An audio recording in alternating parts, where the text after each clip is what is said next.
Hey guys, tonight we're heading somewhere that smells faintly of chalk dust, cafeteria mystery meat, and low-grade institutional anxiety. The American school of the 1950s. Not the cheerful sock-hop version from the movies, the real one. The one where a grown adult could hit you with a wooden paddle for daydreaming, where the lunch lady served something grey and called it nutrition, and where the entire educational philosophy could be summarised as sit down, shut up, and prepare to be mildly traumatised. So before we get into it, take a second to like the video and subscribe, but only if you actually enjoy what we do here. And a genuinely warm thank you to the viewer who suggested this one. You know who you are, and this whole episode exists because of you. Your suggestions really do shape what gets made, and the channel is better for it. If you want to leave a comment telling us where you're listening from and what time it is, please do. Somehow it's always 2 a.m. somewhere, and we appreciate every single one of you. The channel is also now on Spotify, so if you'd rather drift off to this in your earbuds, the link is in the description. Now dim the lights, put a fan on if you've got one, pull your blanket up and get comfortable. Let's pause for a moment though, before we go back. Have you ever wondered what it was actually like to be a kid in a 1950s American school? Did teachers really just hit children whenever the mood struck them? What exactly was in that hot lunch, and why did it always look like it had already been eaten once? Was there really a drill where you were supposed to survive a nuclear bomb by hiding under a wooden desk? Did kids actually get sent home for the length of their sideburns? Could you be expelled for chewing gum? Was the school nurse's entire medical philosophy just go lie down and stop making it weird? And what happened if you were left-handed or foreign-sounding or just different? Congratulations, you've just woken up in September 1952. You're 7 years old. Your desk is bolted to the floor. Your teacher is holding a wooden paddle. And somewhere down the hall, someone is teaching the correct way to duck and cover in the event of Soviet nuclear annihilation. Good morning. School is in session. Every single morning without exception you stand up, place your right hand over your heart, face the flag in the corner of the room, and recite the Pledge of Allegiance. Not because you particularly feel like it, but because the alternative is a very long, very uncomfortable conversation with a teacher who takes flag facing very seriously. The pledge itself is only 31 words, but those 31 words are delivered with the solemnity of a state funeral every morning at 8 o'clock sharp, your small voice blending into the monotone chorus of 28 other children who are mostly thinking about whether it's chocolate milk day. In 1954, Congress adds the words "under God" to the pledge, and suddenly there's a brief national debate about whether this is appropriate, a debate that absolutely does not trickle down to your classroom, where your teacher simply updates the script and expects you to update your mouth accordingly. The flag in the corner is never crooked, never dusty, and never questioned. It is simply there, every morning, waiting. You face it, you recite, you sit down, and you do this again tomorrow and the day after that and every single school day until the words stop feeling like words and become something more like a reflex, the verbal equivalent of blinking, automatic, unstoppable, something that your mouth does before your brain has fully engaged. This is more or less the point. The pledge is not a moment of personal reflection. It is a daily act of collective orientation, a reminder, delivered in unison, of which country you are in and what that country expects from you. It expects loyalty. It expects gratitude. It expects that you will stand up straight and speak clearly and mean what you're saying, even at age 7, even before you have fully understood what a republic is or why indivisibility is considered a selling point. The teacher monitors the pledge from the front of the room, and there is a particular kind of monitoring that teachers in this era have perfected. A stillness, a watchfulness, an ability to identify the child who is mouthing the words without producing sound, the child whose hand is slightly below heart level, the child who is looking sideways at their neighbour instead of at the flag. These are not fireable offences. They are, however, noted. Everything in a 1950s classroom is noted. After the pledge comes a moment of silence or a prayer, depending on the school and the teacher, and then the day begins in earnest. But the pledge has done its work. It has synchronized the room. 28 children who arrived individually, some grumpy, some tired, some still carrying whatever happened at home that morning, have been briefly unified by 31 words and a shared direction of gaze, and the classroom can now proceed on the assumption that everyone in it is on the same team, facing the same flag, working toward the same vague but earnest goal of being good Americans. What it means to be a good American is not fully defined in the pledge itself, but the surrounding curriculum fills in the blanks with some enthusiasm. Your reader has stories about industrious children who do the right thing. Your history book has a narrative of progress and goodness. Your teacher has opinions about effort and character that she shares freely and often. The overall message, delivered daily and from multiple directions, is that America is excellent, that you're lucky to be in it, and that your job is to be worthy of that luck by sitting still, working hard, and saying the pledge correctly every morning with your hand at exactly the right height. It is a lot to ask of a 7-year-old before 9 o'clock, but the 1950s classroom does not consider this an unreasonable ask. It considers this Tuesday. Before we go any further, let us address the large, flat piece of wood hanging behind your teacher's desk. It is not decorative. It is not a prop. It is, in the parlance of the 1950s American school system, a board of education, which is funny exactly once, and then stops being funny very quickly when you are the one bending over a desk in front of your classmates. Corporal punishment is not only legal in the 1950s, it is enthusiastically endorsed by school administrators, school boards, and a sizable portion of the parent community, who view a good paddling as a normal part of the educational process, roughly equivalent to a pop quiz in its power to encourage compliance. Teachers paddle children for talking in class, for being late, for forgetting homework, for insubordination, a word which in practice means made eye contact for too long, and occasionally for reasons that, even by 1950 standards, are difficult to articulate. The paddle has holes drilled into it, which reduces air resistance and increases impact, a detail that suggests someone spent real-time engineering this thing, and that thought alone is worth reflecting on. The holes are not an accident.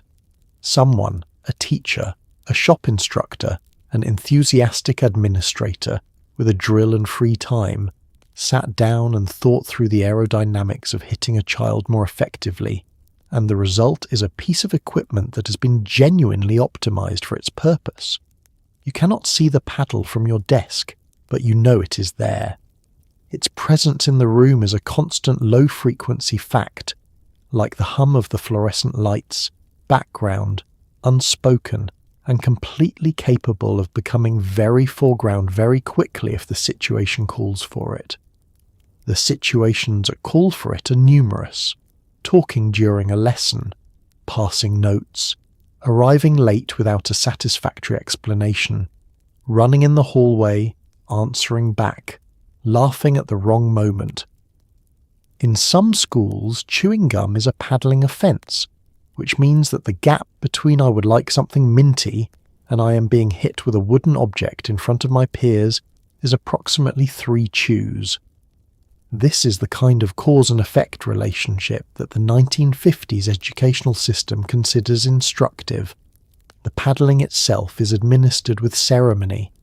You're called to the front or sent to the principal's office, depending on the school's preferred chain of authority. You bend over. The paddle is applied to your backside usually between 1 and 3 times, with a force calibrated somewhere between "this is a warning" and "this is a lesson." Other children watch or pointedly do not watch, which is its own kind of watching. You return to your seat. The lesson continues. The message has been delivered. What the message actually teaches is worth examining. The official version is that it teaches consequences, that certain behaviours produce certain outcomes, and that this knowledge shapes future behaviour. This is the theory. The practical result, documented by no one in the 1950s because no one is documenting it, is a classroom managed through fear, in which the question every child is unconsciously answering is not what is the right thing to do, but what will get me hit. These are not the same question, and the difference between them matters for things that go beyond penmanship. By the time you're in the upper elementary grades, the paddle has become part of the architecture of school in the same way the flag and the bells are part of the architecture. Permanent, unchallengeable, simply there. You do not question it. Your parents do not question it. Your teacher does not question it. The paddle hangs on the wall behind the desk, and the school day proceeds around it, and this is, in 1952 America, considered a perfectly normal way to educate children. Nobody is writing op-eds. Nobody is filing complaints. The paddle is simply how things are. You learn, eventually, to stay out of its way. Most children do, and staying out of its way teaches you something, just perhaps not the thing anyone intended. At some point during the school year, an alarm goes off that is not the regular alarm. This one means something different. This one means it is time to practice surviving a nuclear strike by crawling under your desk, tucking your knees to your chest, covering the back of your neck with your hands, and waiting. The program is called Duck and Cover, and it is taught to American schoolchildren throughout the 1950s with complete sincerity. Film reels are shown in classrooms featuring a cheerful cartoon turtle named Bert, who demonstrates the correct technique. The implication being that if Bert the turtle can survive a nuclear explosion by retreating into his shell, then you, a small child beneath a wooden desk, are similarly protected. Nobody in an official capacity mentions that the bombs dropped on Hiroshima and Nagasaki vaporized everything within a mile, or that your desk is made of pine. The drill is practiced regularly, the children get good at it, and the prevailing educational philosophy is that a prepared child is a calm child, which is, if nothing else, an ambitious theory. Bert the turtle is very cheerful about the whole situation. In the film, which is shown in classrooms across the country beginning in 1951, Bert demonstrates the technique with the ease of someone who has never actually been near a nuclear explosion, which he has not because he is a cartoon. He ducks, he covers, he smiles. The children watching him in darkened classrooms process this information in the way children process most information delivered to them by authority figures. They accept it, file it, and add it to the growing collection of things adults have told them are true. The drill itself takes about 4 minutes. The alarm sounds different from the fire alarm, sharper, with a specific pattern your body learns to recognize the way it learns to recognize the dinner bell, and you move. You slide from your chair, you go to your knees, you get under the desk, you cover your neck with your hands, you wait. The desk is bolted to the floor in most classrooms, which means you cannot move it toward the wall or away from the window, which means you're essentially kneeling in place and hoping that the Soviet bomb has bad aim. You wait for the all clear. You get back in your chair. Your teacher resumes the lesson. The psychological work that this drill is doing on a generation of American children is not something that anyone is measuring in 1952, but it is considerable. You're between 6 and 12 years old, and several times a year you practice surviving a nuclear attack, which means several times a year your body enacts the physical motions of being in mortal danger, which means that the possibility of being in mortal danger is not abstract for you. It is something your knees remember. You go home and eat dinner and watch television and go to bed, and somewhere in the background of your child's nervous system is the knowledge, practiced and filed, that the world could end, and that the plan for that is to get under a desk made of pine, after Sputnik launches in 1957 and the Soviet space program becomes a visible, orbiting, beeping fact. The drills intensify. Schools receive civil defense pamphlets. Teachers receive guidance on what to tell students. The guidance is, broadly speaking, optimistic in a way that the underlying facts do not entirely support. Children who ask questions about whether the desk will really help receive answers that are reassuring without being technically accurate. A distinction that the adults in the room are managing carefully and the children in the room are beginning dimly to sense. You are 7 years old and you know the drill. You know where to go and what position to assume and how long to wait for the all clear. You are, by any measure, prepared. Whether you are protected is a different question, and one that nobody in your classroom is answering directly. The bell rings, the drill ends, and arithmetic begins, and you pick up your pencil and go back to long division, because the 1950s school day does not pause for existential reckoning. It simply continues, which is its own kind of resilience, and possibly its own kind of denial, and probably, in the way of most human things, both at once. The cafeteria is a long, low-ceilinged room that smells permanently of warm milk and something starchy that has been boiling since before you were born. You carry your tray down a line staffed by women in hairnets who do not ask what you would like so much as they tell you what you are having.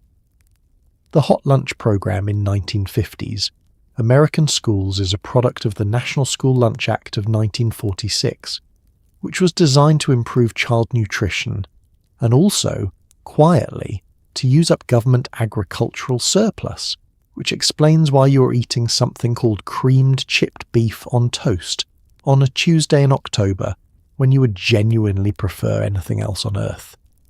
The menu rotates through a small, fixed repertoire of dishes that include various beige casseroles, grey-sliced meat of uncertain origin, boiled vegetables that have been cooked so long they have surrendered any nutritional content along with their will to live, and a small carton of whole milk that arrives lukewarm. Creamed chipped beef on toast is worth dwelling on for a moment. It is dried beef, reconstituted in a white sauce made from flour, butter, and milk, and served over a piece of toast that has been softened by proximity to the sauce into something that is technically still bread, in the same way that a soaked newspaper is technically still paper. It is beige. It smells like salt and effort. It is served with a spoon because a fork would be optimistic.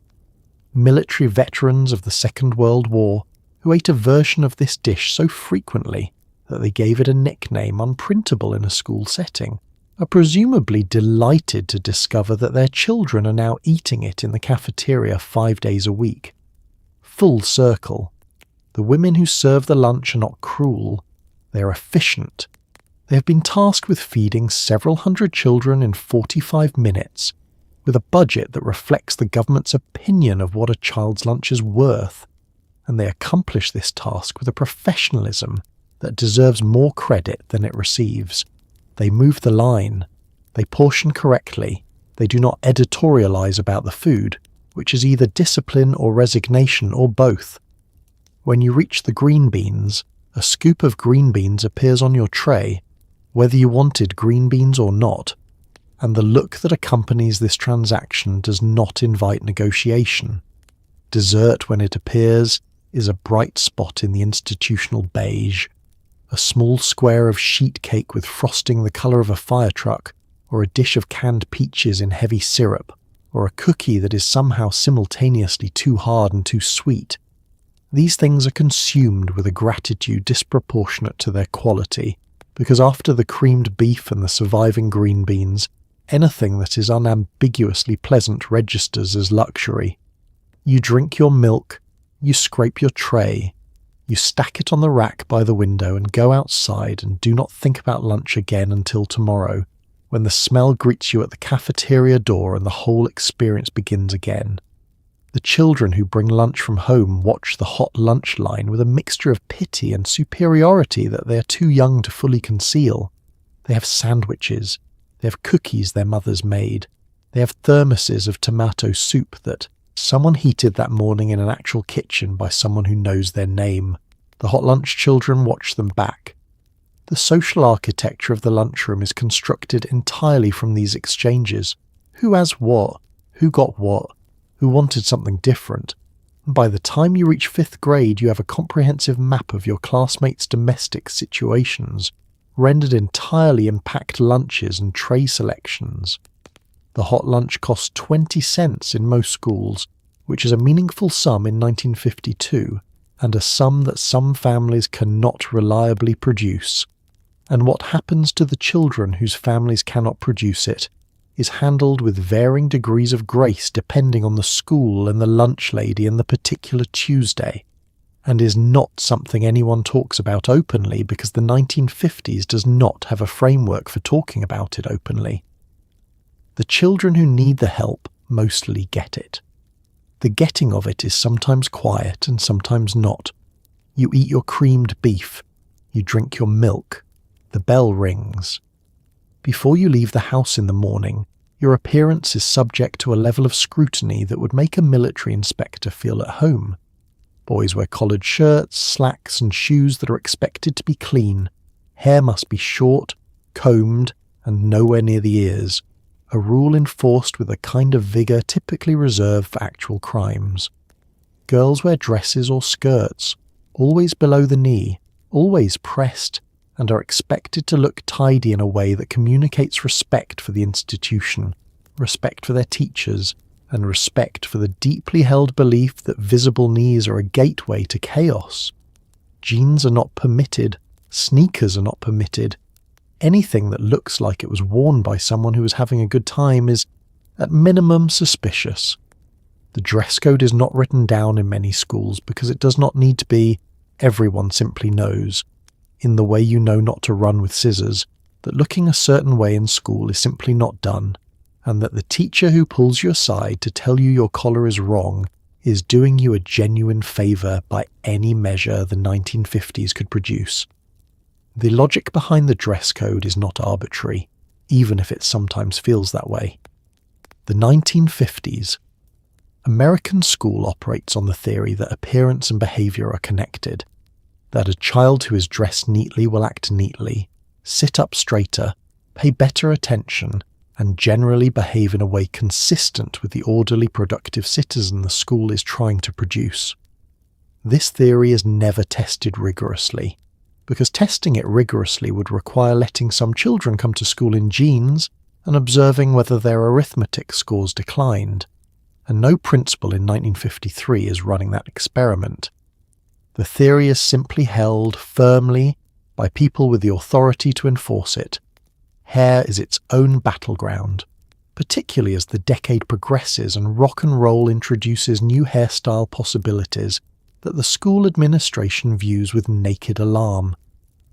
The ducktail, hair combed back and swept up at the rear in a shape that resembles, as the name implies, the tail of a duck, is considered a gang affiliation in some schools and a moral failing in most others.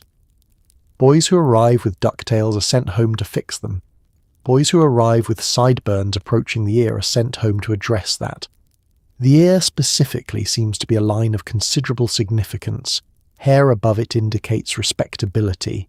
Hair touching it indicates something else, something connected in the administrative mind to Elvis Presley and juvenile delinquency, and the general unravelling of everything. Girls navigate a different set of expectations with equal precision. The skirt must clear the knee when standing. Whether it also clears the knee when sitting, bending, or climbing stairs is a separate calculation that girls learn early and perform automatically. The physical management of hemlines becoming a background competency alongside reading and arithmetic. Clothing cannot be too fitted, too bright, or too reminiscent of anything a teenager in a movie poster might wear. The ideal is neat, modest, and undistracting, a standard that places the responsibility for being undistracting squarely on the girl wearing the clothes, which is a particular feature of the era's thinking that will eventually attract significant critical attention, but not yet. Teachers themselves model the dress code at a higher register, men in suits or pressed slacks, women in skirts and blouses with their hair set, and their appearance functions as a daily visual argument for the proposition that respectability is expressed through clothing. When your teacher writes on the board in her press blouse, the implicit message is continuous. This is what a serious person looks like, and a serious school is full of serious people, and you are in a serious school, and so you will wear your collar, and your collar will be clean. You will press your skirt, you will comb your hair away from your ears, and you will do all of this because the alternative, looking like you don't care, like you slept in your clothes, like you're the kind of child who might someday not stand up straight during the pledge, is not something the 1950s classroom has any tolerance for at all. Down a short hallway, past the principal's office and a bulletin board covered in construction paper autumn leaves, there is a small room with a cot, a scale, a jar of cotton balls, and a woman whose entire medical philosophy can be summarized as rest, go home, or stop making a fuss. The school nurse of the 1950s is not in most cases a registered nurse. She's often a teacher or administrator who has been given the title along with a box of band-aids and a thermometer and told to handle things. She handles things. If you come to her with a fever, she sends you home. If you come to her with a stomachache, she has you lie on the cot and checks on you in 20 minutes. If you come to her with something that requires actual medical knowledge, she calls your mother. She does not diagnose. She does not reassure. She does not ask follow-up questions. She simply triages, in the way a traffic cop triages, by pointing you in a direction and trusting you to figure the rest out. The cot is covered in a paper sheet that crinkles when you move, and the pillow is the kind of pillow that has been used by several hundred children before you and has been wiped down with something that smells clinical, but is probably just determination. You lie on this cot and stare at the ceiling tiles and listen to the muffled sounds of the school going on without you, the distant bell, the shuffle of feet in the hallway, the particular acoustic quality of an institution that does not particularly notice your absence, and you feel, depending on whether you're genuinely ill or strategically ill, either relieved or guilty, and sometimes both simultaneously, which is its own kind of symptom. The thermometer is glass and mercury, and requires 2 minutes of stillness under your tongue, after which the nurse reads it by holding it up to the light with the practiced squint of someone who has read 10,000 thermometers and trusts neither the thermometer nor the child. The cutoff is 100 degrees. Below it, you are sent back to class. Above it, your mother is called.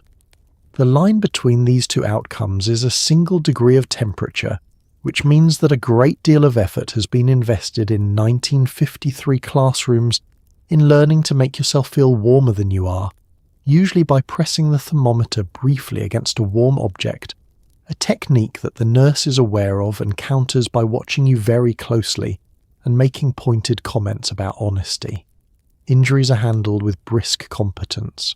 Cuts get iodine, which burns with a cheerfulness that seems almost personal, and a band-aid applied with efficiency rather than gentleness. Scraped knees get the same treatment. Nosebleeds get a ball of cotton, and a tip of the head, and 5 minutes on the cot. Anything involving a bone or a tooth or a quantity of blood that exceeds the nurse's jurisdiction gets a phone call to your parents, and you wait in the chair by her desk until someone comes, and the waiting is its own particular flavour of childhood time, endless, slightly nauseating, somehow both urgent and slow. What the school nurse does not do is address anything that cannot be seen. She does not have a framework for anxiety or grief or the particular kind of stomachache that comes from something happening at home that you cannot explain. If you come to her with that kind of stomachache, she gives you the thermometer, determines you do not have a fever, notes that you look fine and sends you back to class. This is not cruelty. It is simply the limit of what 1953 has given her to work with. The science of childhood psychology is not in her cotton ball jar.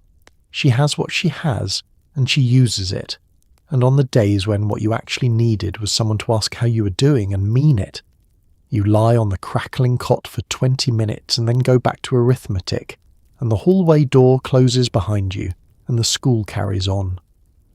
While many American children of the 1950s are sitting through duck and cover drills and eating creamed beef on toast, millions of black children across the South are doing the same, in completely separate schools, under a legal system that has decided, with the full weight of government authority, that separate but equal is a coherent sentence. It is not.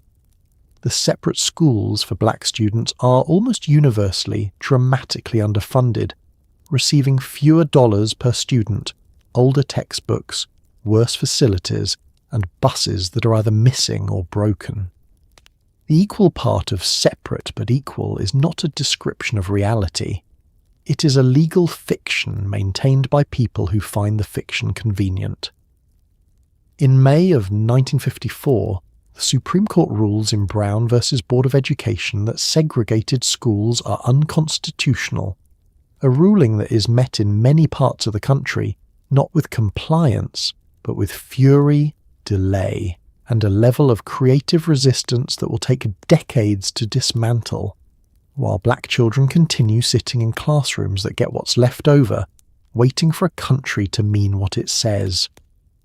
The textbooks in the underfunded schools are not last year's textbooks.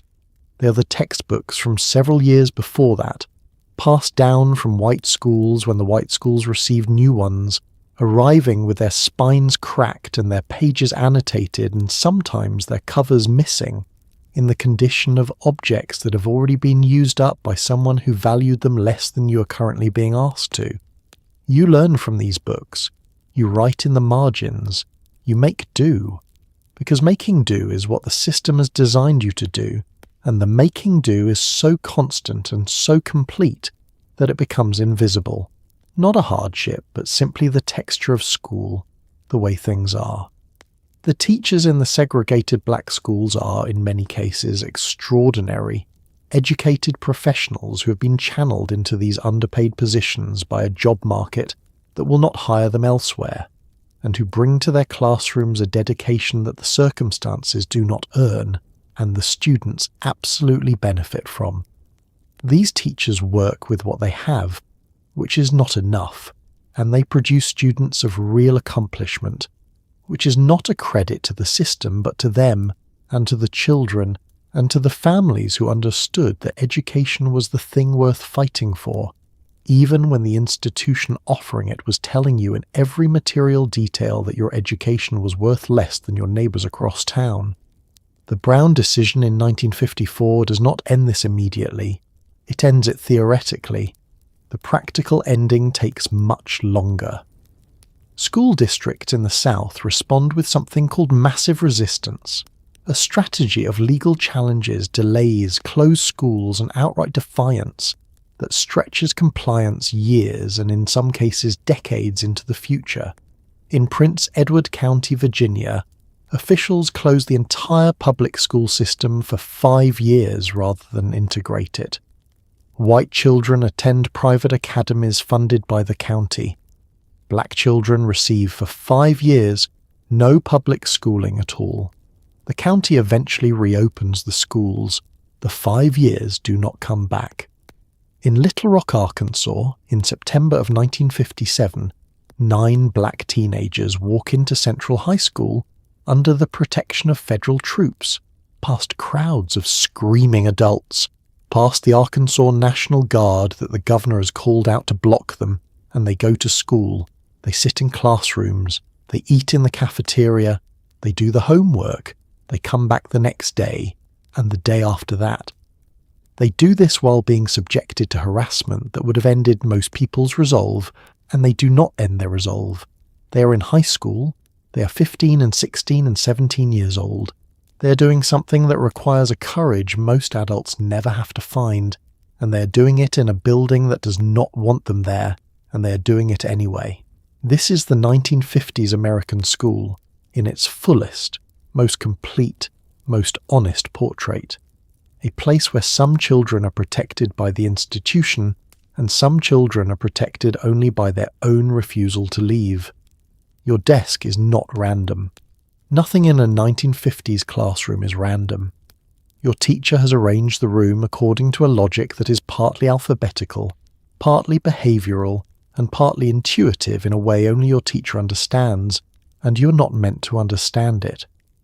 Good students sit near the front where their attentiveness can be observed and rewarded. Students who talk too much sit near the teacher's desk, where talking can be monitored and discouraged. Students who are considered slow sit in rows that, through the architecture of the classroom, communicate something about expectation without anyone having to say it out loud. The desk itself is a single-piece unit of wood and iron, bolted or at least pushed tightly together in rows, with a small inkwell hole in the upper right corner that is vestigial, a relic of an earlier era of fountain pens, and a shelf beneath the seat. For your reader and your arithmetic workbook, and whatever you were not supposed to bring to school but did, the seating chart is revised approximately twice a year at the teacher's discretion, and the revision is an event. When you arrive to find that the desks have been rearranged, the first thing every child does before they sit down, before they take off their coat, is locate their name on whatever system the teacher is using and calculate what the new position means. Front row, middle. You've been identified as either very good or very problematic, and you are about to find out which. Back row, near the window. You're either being trusted with independence or forgotten about, and those two things produce very different feelings in the body. Next to the child who always knows the answers, the teacher is hoping something will transfer by proximity, which is not how learning works but is a persistent theory in 1950 pedagogy. The desk itself deserves attention as an object. It is designed for compliance in a way that furniture rarely is so openly. The seat and writing surface are a single connected unit, which means you cannot move one without moving the other, which means you cannot create distance between yourself and your work, which means you are always in the posture of a student, slightly forward, arms available, in a physical relationship with a desk that suggests engagement whether or not engagement is what you are currently experiencing. The chair does not recline, the desk does not tilt. You sit in it the same way at 8 in the morning and 2 in the afternoon, regardless of how you feel about the material or the day or your own body, and the desk does not accommodate your feelings. It simply holds you in place. Rows are the organising principle of the 1950s classroom, and rows are also a philosophy. They face front toward the teacher, toward the board, toward the source of authorised knowledge, and away from each other. The children are arranged so that the default orientation of the room is toward instruction rather than toward conversation, which is efficient for delivering content and not particularly designed for anything else. Learning, in this architecture, flows in one direction, from the teacher at the front to the students in the rows in straight lines like light through a window, and the child who turns around to look at a classmate is disrupting that flow in a way that is both physical and conceptual, which is why turning around is not permitted. The child behind you becomes a presence you know entirely from the back of your own head, a whispered comment, a tapped shoulder, an occasional poke with a pencil that you must endure without reacting because reacting means turning around, and turning around means the teacher's attention, and the teacher's attention, in the wrong moment, means nothing good.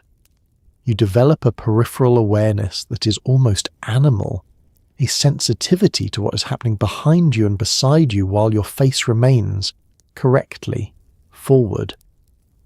This is not a skill anyone teaches you. It is a skill the desk teaches you, daily, through the simple discipline of being placed in a row and told to look ahead.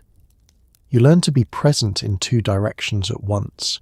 You learn to track everything while appearing to track only the board.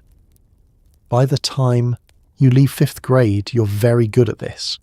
Whether this is the intended outcome is unclear.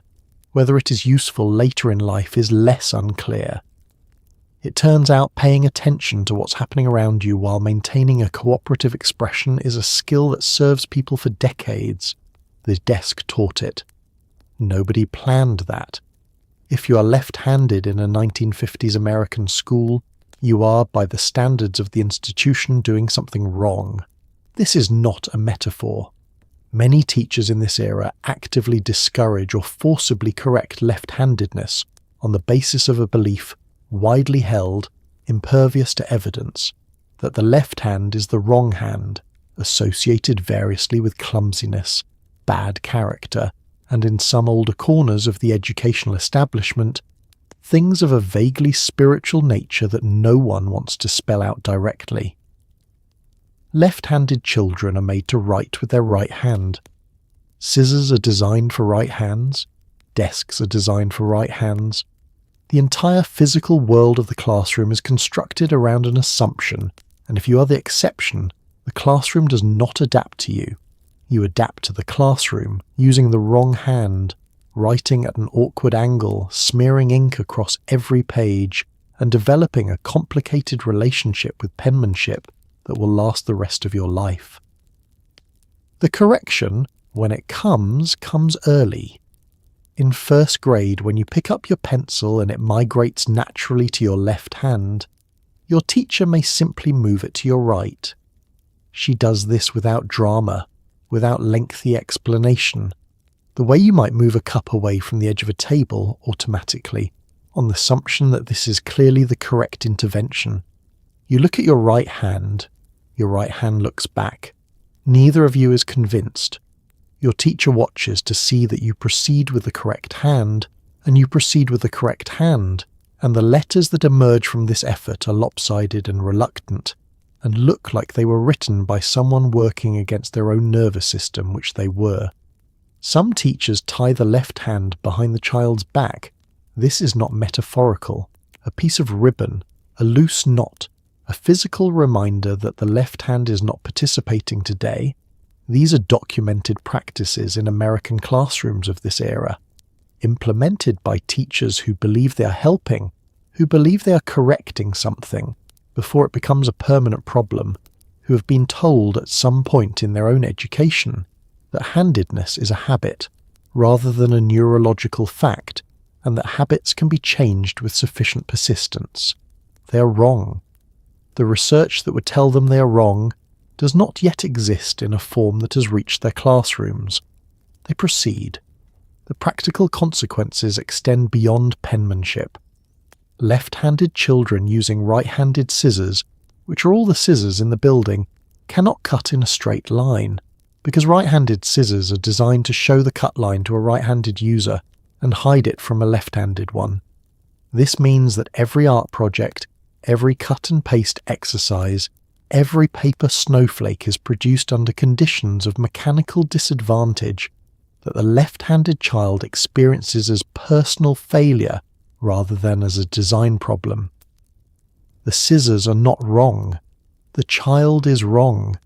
This is the message delivered project by project throughout the elementary years. By the time you reach the middle grades, one of three things has happened. Either the correction has worked, and you write with your right hand in a laboured, effortful script that will never feel natural, or the correction has not worked, and you write with your left hand in defiance of instructions and spend your educational career slightly at odds with the institution on this specific point.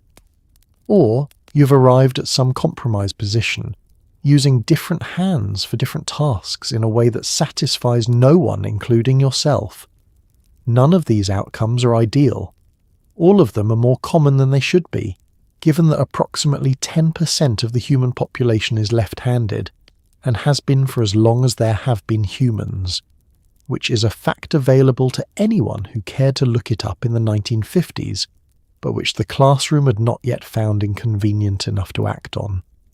The left-handed children of the 1950s grew up and had left-handed children, and by the time those children reached school in the 1970s and 80s, the scissors had changed, the desks had changed, and the teachers had been told, formally and by people with credentials, that handedness is not a correctable moral failing. Progress, when it came, was not dramatic. It was simply a different assumption, quietly installed, producing a different classroom, one in which 10% of the children could cut in a straight line without anyone making it their personal project to stop them. In the early grades, reading is taught in small groups, and your teacher has given each group a name. The names are cheerful, the robins, the bluebirds, the cardinals, but every child in the room, including the ones in the robins, understands immediately and without being told that these names exist on a hierarchy, and that the cardinals are not reading the same books as the bluebirds, and that if you started the year as a robin, there is a particular ceiling above which you're not expected to go. The reading group system is presented as neutral, as simply a way of matching instruction to ability, which it is, and also as a way of making a judgment about a child at age 6 that will follow them through the rest of their elementary career in a series of tracks that grow more rigid the higher up in school you go. Nobody says this. Nobody has to. The children sort it out themselves within approximately the first week of first grade, which is either impressive or quietly devastating depending on which group you're in. The books themselves encode the distinction in a way that is difficult to miss. The top group is reading stories with full sentences, with plots, with characters who have names and motivations. The middle group is reading shorter sentences with simpler vocabulary. The bottom group is reading controlled texts. See spot, run, run spot run, that are designed to build decoding skills in a way that prioritizes accuracy over meaning, producing children who can sound out words correctly without necessarily understanding that reading is supposed to do something for you beyond producing the words. These children will spend years associating reading with the particular tedium of controlled texts, a gift from the system that keeps on giving. The reading group convenes at a small table at the side of the room while the rest of the class works independently. You walk to the table and sit across from your teacher and read aloud while she listens and marks her notes. The reading is judged on fluency, accuracy, and comprehension. 3 things that are related but not identical, and that different children have in different combinations, but that the reading group system tends to evaluate as a single unified score. The child who reads accurately but slowly is in a lower group than the child who reads quickly with occasional errors, because speed and fluency are visible, and slowness is easily mistaken for struggle, when it is sometimes just the thoroughness of a child who is checking their work. Movement between groups is technically possible. In practice, it is rare. The teachers are not malicious. They have 30 children and 1 body and 6 hours and a curriculum to deliver, and the reading groups are an efficient way to deliver differentiated instruction in a room that was not designed for differentiation. The problem is efficiency, which is excellent for manufacturing and adequate for school, but which when applied to children produces a system that is very good at treating the same child the same way year after year, confirming its own initial judgment by repeatedly placing the child in the conditions that produced the initial judgment. A robin in first grade becomes a robin in second grade, not because a decision was made, but because no decision was made, because the first judgment simply continued, unopposed, forward. The children in the top group know they are in the top group, and this knowledge does something to them, not always something good. Some develop the particular confidence of people who've been told since age 6 that they are good at the most important thing the school measures, a confidence that sometimes outlasts the evidence.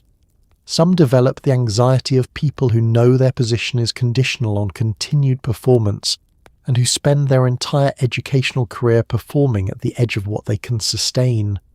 The children in the bottom group know they are in the bottom group, and this knowledge does something to them too, something that the reading group system was not designed to do but does anyway.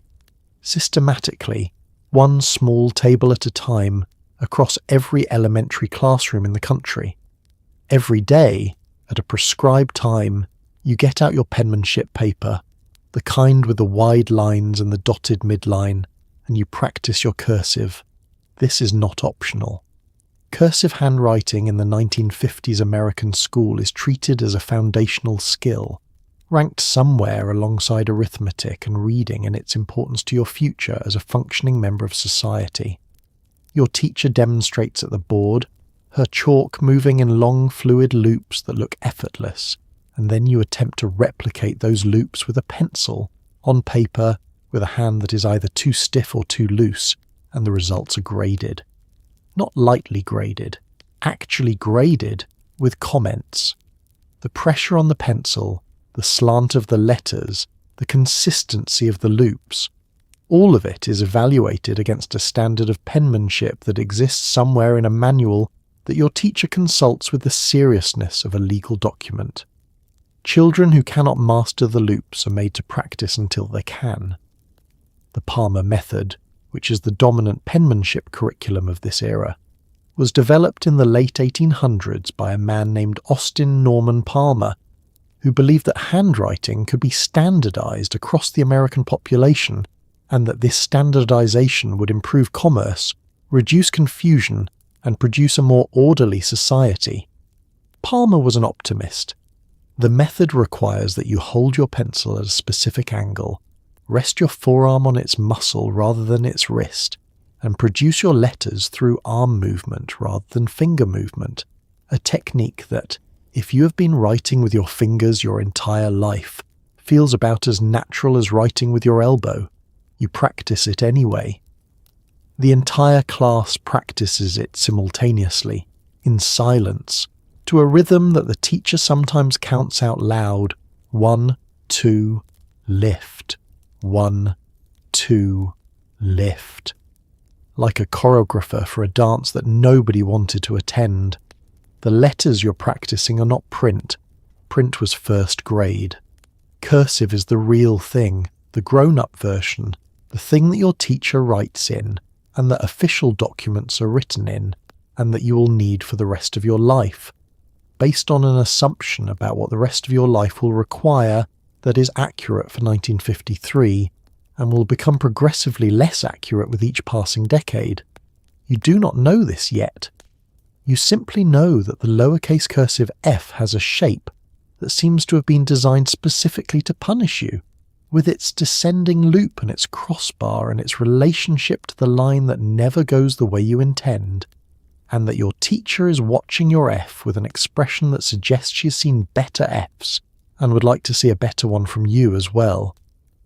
Grading penmanship means grading something that is partly skill and partly physiology, which means that some children with good fine motor control, with steady hands, with the particular neurological setup that makes small, precise movements easy, will produce beautiful loops without enormous effort, and other children will practice for an hour a day for 6 years and produce loops that are functional but never lovely. And both groups will have their penmanship grades reflect this, which is a fair measure of the output and a somewhat arbitrary measure of the effort. The child with the beautiful natural handwriting is told she writes well. The child who's practiced 3 times as hard and produces a merely adequate result is told to keep practicing. Both children receive a message about themselves from their penmanship grade that extends beyond the question of the loops. By the time you reach middle school, the pressure eases slightly. Print becomes acceptable again in some contexts. The penmanship grade disappears from the report card, and the elaborate ritual of the Palmer method gives way to whatever hybrid of cursive and print your hand has naturally settled into over 6 years of instruction.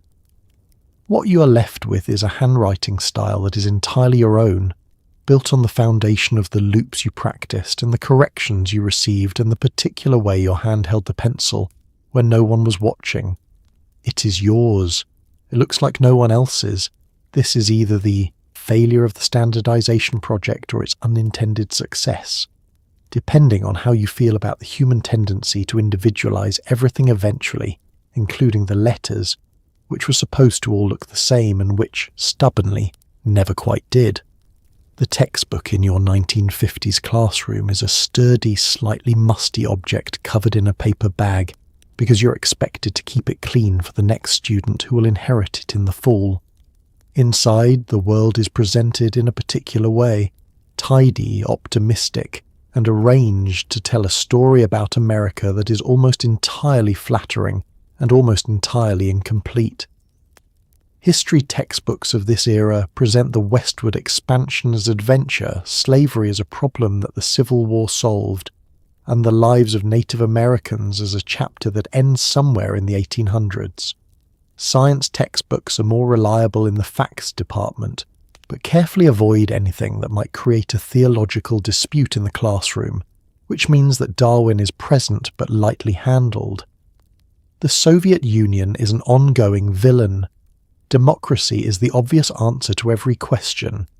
The books are not lying exactly, they are curating, selecting the parts of the story that produce a particular feeling and leaving the rest for later or for never.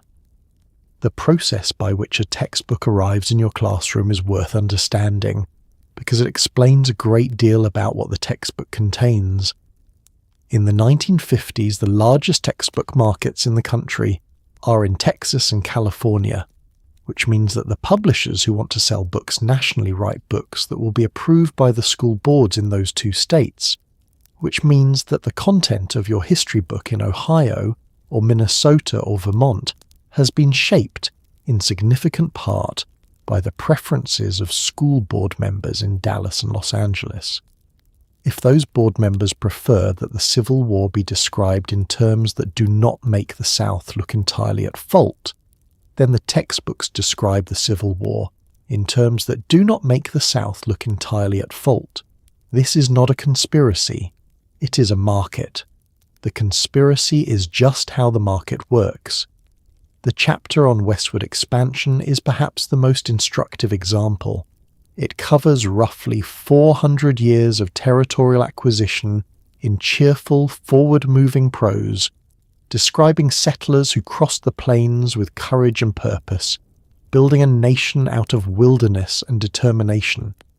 The wilderness, in this telling, is largely empty, a frontier waiting to be filled rather than a place already occupied by people who'd been there for thousands of years and who had a comprehensive and detailed understanding of its geography, seasons, plants, animals, and rivers. The native peoples who appear in the chapter appear mostly in the past tense and mostly in opposition to the settlers, and then they stop appearing because the chapter ends and the next chapter is about industrialization, and there is no space in the curriculum for what happened in between. The history book's treatment of slavery follows a similar grammar of avoidance. Slavery appears. It is described as an institution of the antebellum South. The Civil War happens. Slavery ends.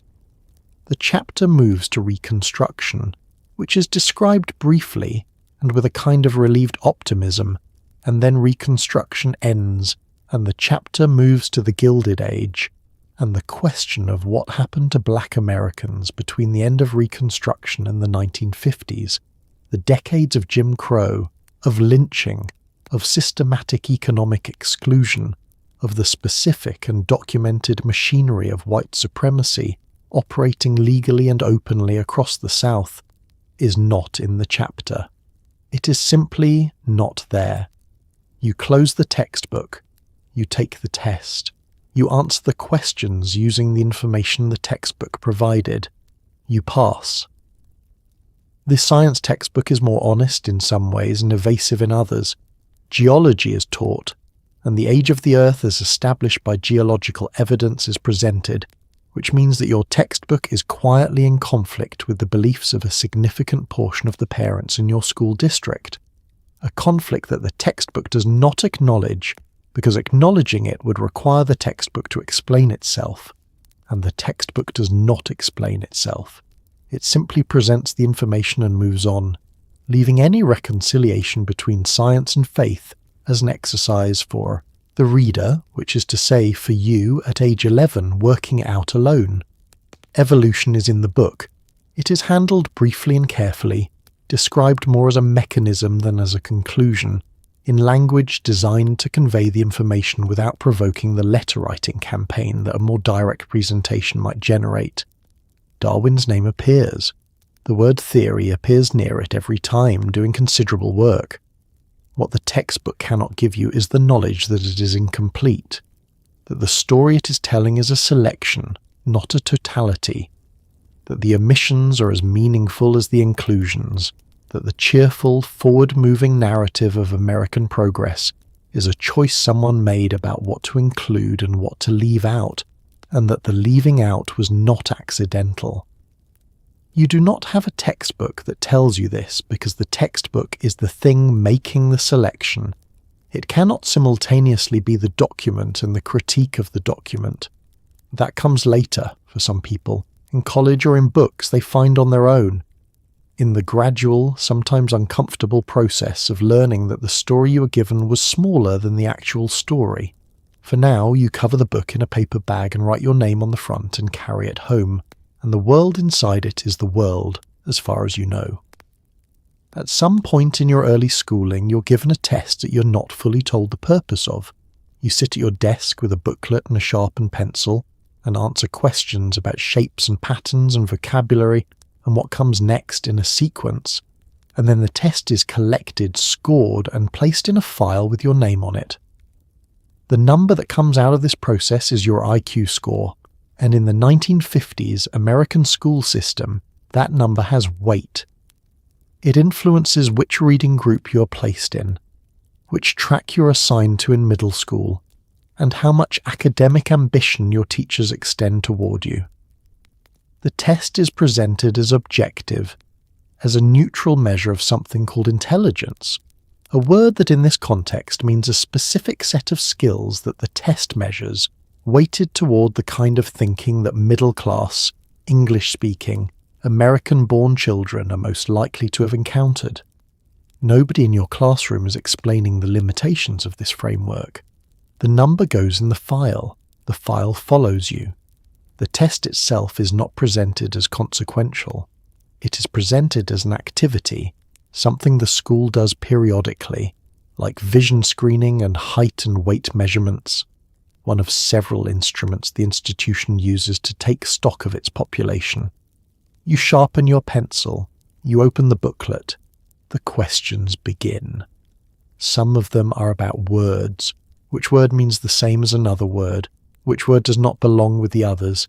And your performance on these questions depends not only on how you think, but on how many words you have heard, which depends on how many books were in your house when you were 3, which depends on things that have nothing to do with the capacity the test is ostensibly measuring. Some questions are about patterns. What shape comes next? Which figure is different? And these are somewhat more equitable, somewhat less dependent on the specific cultural and linguistic environment you grew up in, though not entirely. You answer what you can, you skip what you cannot. The booklet is collected.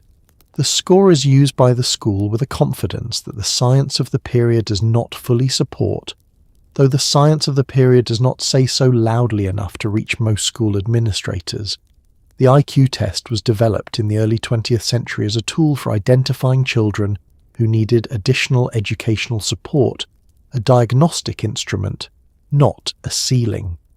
By the 1950s, it has been transformed in practice into something closer to a sorting mechanism, a single number used to assign children to tracks that carry different expectations, different curricula, and different futures.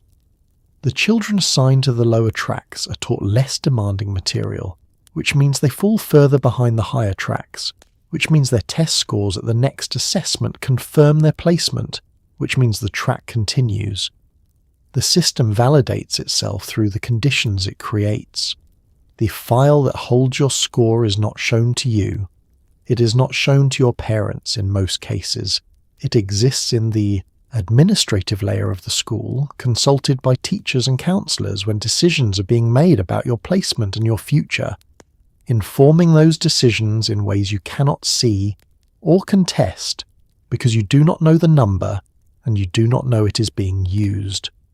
This is presented as protecting you from the potentially discouraging effects of knowing your own score, which is a kindness of a particular sort, the sort that removes your ability to understand why certain doors are being opened for you and others are not. The children who score well are given the benefit of the doubt in ambiguous situations. When a high-scoring child struggles with a subject, the interpretation tends toward hasn't found their strength yet, or needs more challenge. When a low-scoring child struggles with the same subject, the interpretation tends toward confirms placement. Same struggle, different file, different conclusion. The teachers are not aware they are doing this in most cases. The file does the work invisibly, shaping perception before the child has opened their mouth, priming the teacher to see what the number has already suggested they will see. By the time the research arrives to explain this, the concept of teacher expectation effects, the work of Robert Rosenthal in the 1960s on how teacher beliefs shape student outcomes. The children of the 1950s have already graduated, carrying their files, conclusions about them forward into a world that will continue making decisions based on numbers, though at least it will gradually begin asking better questions about what those numbers mean. If you are a girl in a 1950s American school, there is a class waiting for you in the middle school years that will teach you to cook, sew, manage a household budget, and set a table correctly for a dinner party. Skills that are presented not as options or interests, but as the natural content of a female education. Home economics is a required course in most American schools of this era, taught in a special room equipped with stoves, sewing machines, and ironing boards, by a teacher who believes, and who is supported by her institution in believing, that preparing a girl for domestic life is a form of preparing her for success. The curriculum includes things like how to plan a balanced weekly menu, how to remove different types of stains, and how to greet your husband when he comes home in the evening in a way that reflects well on the household. These lessons are taught without irony. The home economics room is unlike any other room in the school. It has appliances. It smells of flour and machine oil and whatever was cooked in the period before yours. It has a kitchen area and a sewing area, and sometimes a small living room area with a couch and a coffee table, which is used to practice the domestic arts of hospitality and presentation. How to arrange a room, how to receive guests, how to make a home feel welcoming in a way that suggests someone competent is in charge of it. The room is designed as a rehearsal space for the life you're being prepared for, and walking into it communicates, in spatial terms, exactly what the institution expects your life to contain. The cooking unit begins with basics and moves toward complexity. You learn to make white sauce, which appears in many of the era's recipes in the way that structural beams appear in buildings, underlying everything, rarely glamorous. You learn to bake, to roast, to preserve.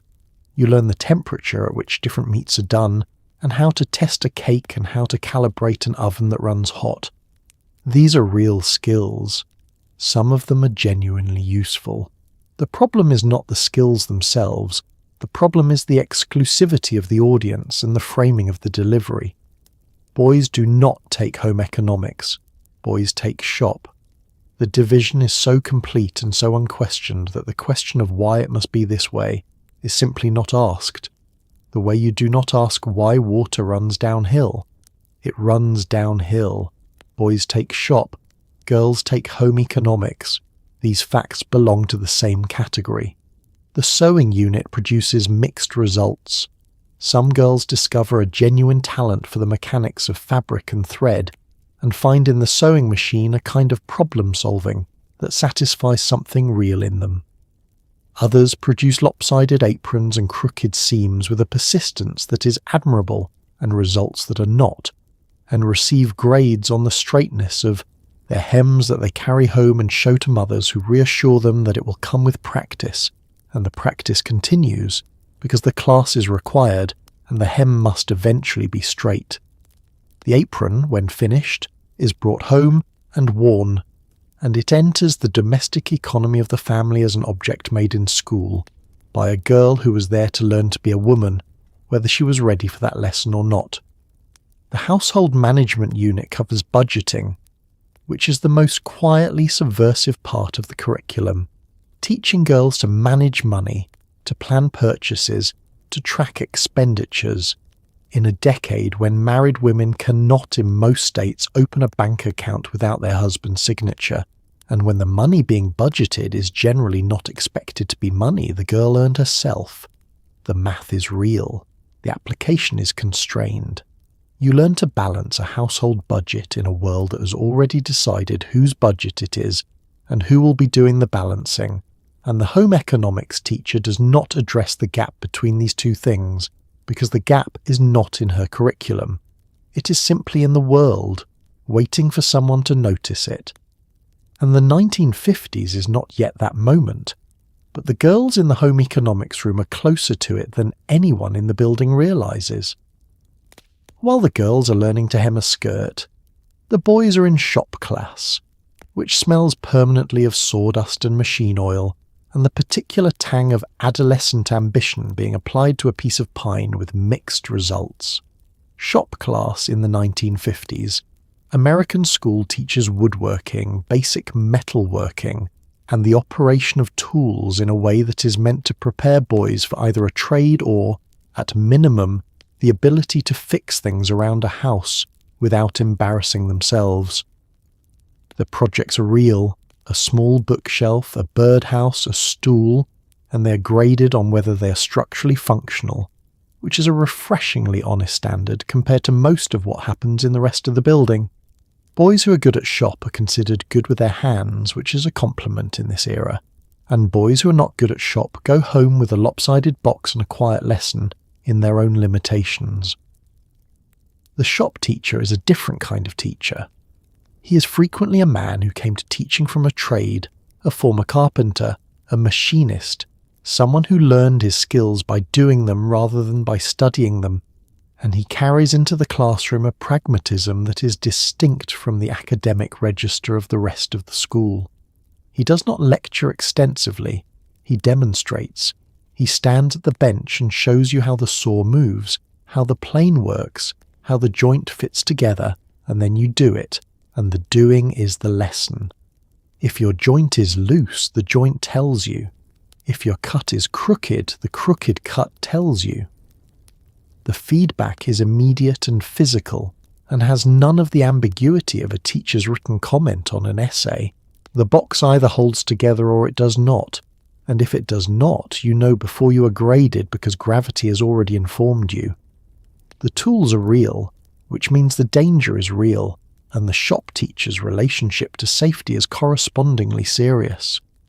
The rules of the shop, how to carry a chisel, how to position your fingers relative to the blade, why the guard is there and what it is guarding against, are taught with a directness that the rest of the curriculum rarely achieves, because the rest of the curriculum's failures do not result in missing fingers. The shop has a first aid kit. The shop has a specific kind of quiet authority about it, the authority of a room where the objects have edges and the attention is not optional. Boys who drift in shop class get a different kind of correction than boys who drift in English class. The shop teacher does not paddle.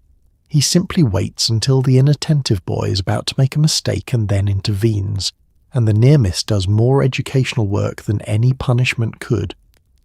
The projects of shop class are presented as practical, which they are, and as preparation for adult male life, which is the framing the era provides. A boy who can build a bookshelf is a boy who is on his way to being a man who can maintain a household, who can fix the fence, repair the chair, build a cabinet that the kitchen needs. This is presented as straightforwardly good, as an obvious and desirable outcome, and in many ways it is. The problem is the same as the problem in home economics, not the skills, but the container the skills are placed in. The boy who discovers in shop class that he loves the precision of joinery, the satisfaction of a surface planned perfectly smooth, is being told implicitly that this love belongs to a particular kind of future, a working class future, a trade future, and that if his IQ score is in the right range, he will be counselled toward college. where the joinery will not follow him. The sorting function of the school runs through shop class in ways that the shop teacher does not control and may not be aware of. The boys from working class families arrive in shop with fathers who have already taught them the basics, who hold a saw correctly because they've held one since they were 8, who understand the grain of wood from having watched it worked.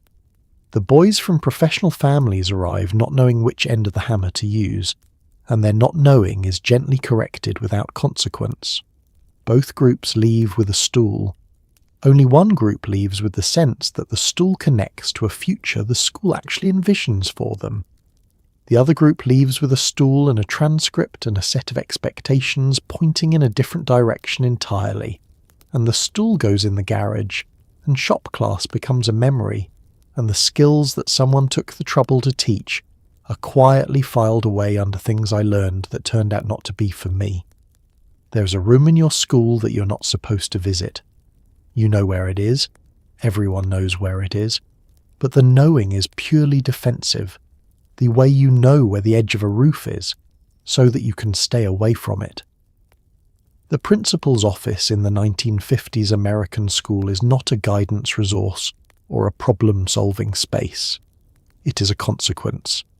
Being sent to the principal means you have done something bad enough that your teacher has given up on handling it herself, which means it is bad, and what happens next involves either a phone call to your parents, a paddling, a suspension, or some combination of the three depending on the offence and the mood of the man behind the desk. The principal is almost always a man. He has a desk, a chair, a flag, and a framed photo of Eisenhower or someone similarly authoritative. He does not ask how you're feeling about what happened. He tells you what happens next. The walk to the principal's office is its own experience. Your teacher has said the words, "You will go to the principal's office," and the classroom has gone briefly, intensely quiet in the way that rooms go quiet when something significant has just happened, and now you're in the hallway, walking in a direction you have never walked before during a school day, past classrooms where children are sitting at their desks doing normal things, past the bulletin boards with their cheerful seasonal decorations, past the water fountain that you would normally stop at but cannot now, because stopping at the water fountain on the way to the principal's office would suggest a lack of appropriate gravity. You walk. The hallway is very long. You have a great deal of time to think about what you did and what is about to happen, and this time is itself part of the punishment, designed or not. The outer office has a secretary, and the secretary is one of the most powerful people in the building in the way that gatekeepers are always powerful. She controls access. She has seen everything. She's professionally neutral in a way that is somehow more intimidating than open hostility. She tells you to sit in the chair. The chair is outside the principal's door, which is closed. You can sometimes hear the phone, or the shuffle of papers, or a conversation happening in a register too low to decode. You sit. You wait. The waiting is not comfortable. The chair is not comfortable. The entire architecture of the outer office has been arranged, consciously or not, to produce a specific quality of anticipatory dread that your body registers completely, and your brain is still trying to manage. The principal himself varies enormously by school and by person, but the office does not vary. It is always formal, always arranged to communicate authority, always containing a desk large enough to put physical distance between you and the adult, always with the flag and the framed thing on the wall, and the sense that you are in a room where decisions are made about people, like you by people unlike you. Some principals are genuinely frightening, men who have maintained their authority for decades through the consistent application of consequences, and who have a way of sitting very still and speaking very quietly that is more alarming than shouting. Some are surprisingly human once you're actually in the room, men who ask what happened with what sounds like genuine curiosity before settling into whatever the institution requires them to do next. Both types are real. The office is the same. What no child in the 1950s is told, and what most of them eventually figure out anyway, is that the principal's office derives most of its power from the distance between the outside and the inside. The anticipation is the punishment. The walk down the hallway, the chair in the outer office, the closed door, these do more disciplinary work than anything that happens once the door opens, because the imagination, given sufficient time and insufficient information, will produce consequences far worse than the actual ones. By the time you are sitting across from the principal, the worst of it is already over. But you do not know this on the way there. On the way there, you know only that the hallway is very long, and your classroom is very far behind you, and something is about to happen that you cannot predict or control, and the not knowing is, by design or by accident, the whole point. In a 1950s American school, normal is not just a description, it is an expectation, enforced by teachers, administrators, other children, and a cultural moment that has decided, with some urgency, that standing out is a kind of problem. The pressure to conform in this era is not subtle. It is embedded in the dress code, the seating chart, the reading groups, the expectation that you will sit still and be quiet and answer when called upon, and not ask too many difficult questions and generally behave in a way that suggests you are a cooperative participant in the project of American childhood, as it has been designed for you. Children who do not fit this mould, who are too loud, too strange, too interested in the wrong things, too visibly different in any of the ways a child can be visibly different, are not met with curiosity or accommodation. They are met with correction. The 1950s primary educational response to anything that doesn't fit the template. The cultural context matters here. The 1950s is a decade that has arrived directly out of the Second World War and the Great Depression, two events that together produced a national hunger for stability, predictability, and the reassurance that things are going to be all right. The suburb is invented in this decade in part because the suburb represents the physical form of that reassurance. Identical houses on identical lots, lawns maintained to the same standard, a spatial argument for the proposition that everyone is doing the same thing and doing it correctly. The school is the suburb's institutional equivalent. It runs on the same logic. Everyone in their place, everyone facing front, everyone doing the same thing at the same time in the same way, and the sameness is itself the point, the daily demonstration that the project is working, that America is producing Americans, that everything is fine. The child who disrupts this is not understood as interesting. They are understood as a problem to be solved. The disruption might be behavioural, talking back, refusing to sit still, expressing opinions not solicited by the lesson, or it might be something more fundamental, something about who the child is rather than what they are doing. A child who dresses differently, who speaks differently, who comes from a different country and has an accent, who practices a religion that the school's unofficial Christianity does not accommodate, who is attracted to the wrong things, or organised in a way the institution was not designed for. All of these children encounter the conformity pressure at a deeper level than simple rule following, and the pressure on them is not about behaviour. It is about being. The tools of conformity enforcement are mostly social rather than official, and this makes them more effective, not less. Other children are excellent enforcers of group norms, with a sensitivity to deviance and a willingness to sanction it that no administrator could match.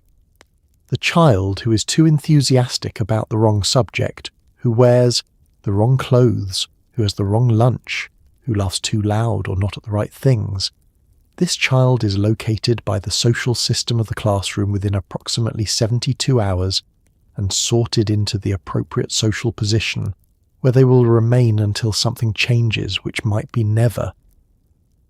Teachers reinforce the process through the subtler signals of classroom management, who is called on, whose contributions are validated, whose questions are welcomed and whose are gently redirected, without being aware in most cases that they are doing it. The children who navigate this era most successfully are the ones who learn, quickly, to perform normalcy convincingly while keeping whatever is actually true about them sufficiently private that the conformity machine never gets a clear look at it. This is a skill. It is an exhausting skill. It produces adults who are very good at reading rooms and very practiced at presenting acceptable surfaces, and it produces, underneath those surfaces, interior lives of considerable complexity that the school never knew existed. Vivid, strange, particular people who spent 12 years becoming very skilled at not appearing to be vivid, strange, or particular, and who carry that skill and its costs forward into the rest of their lives.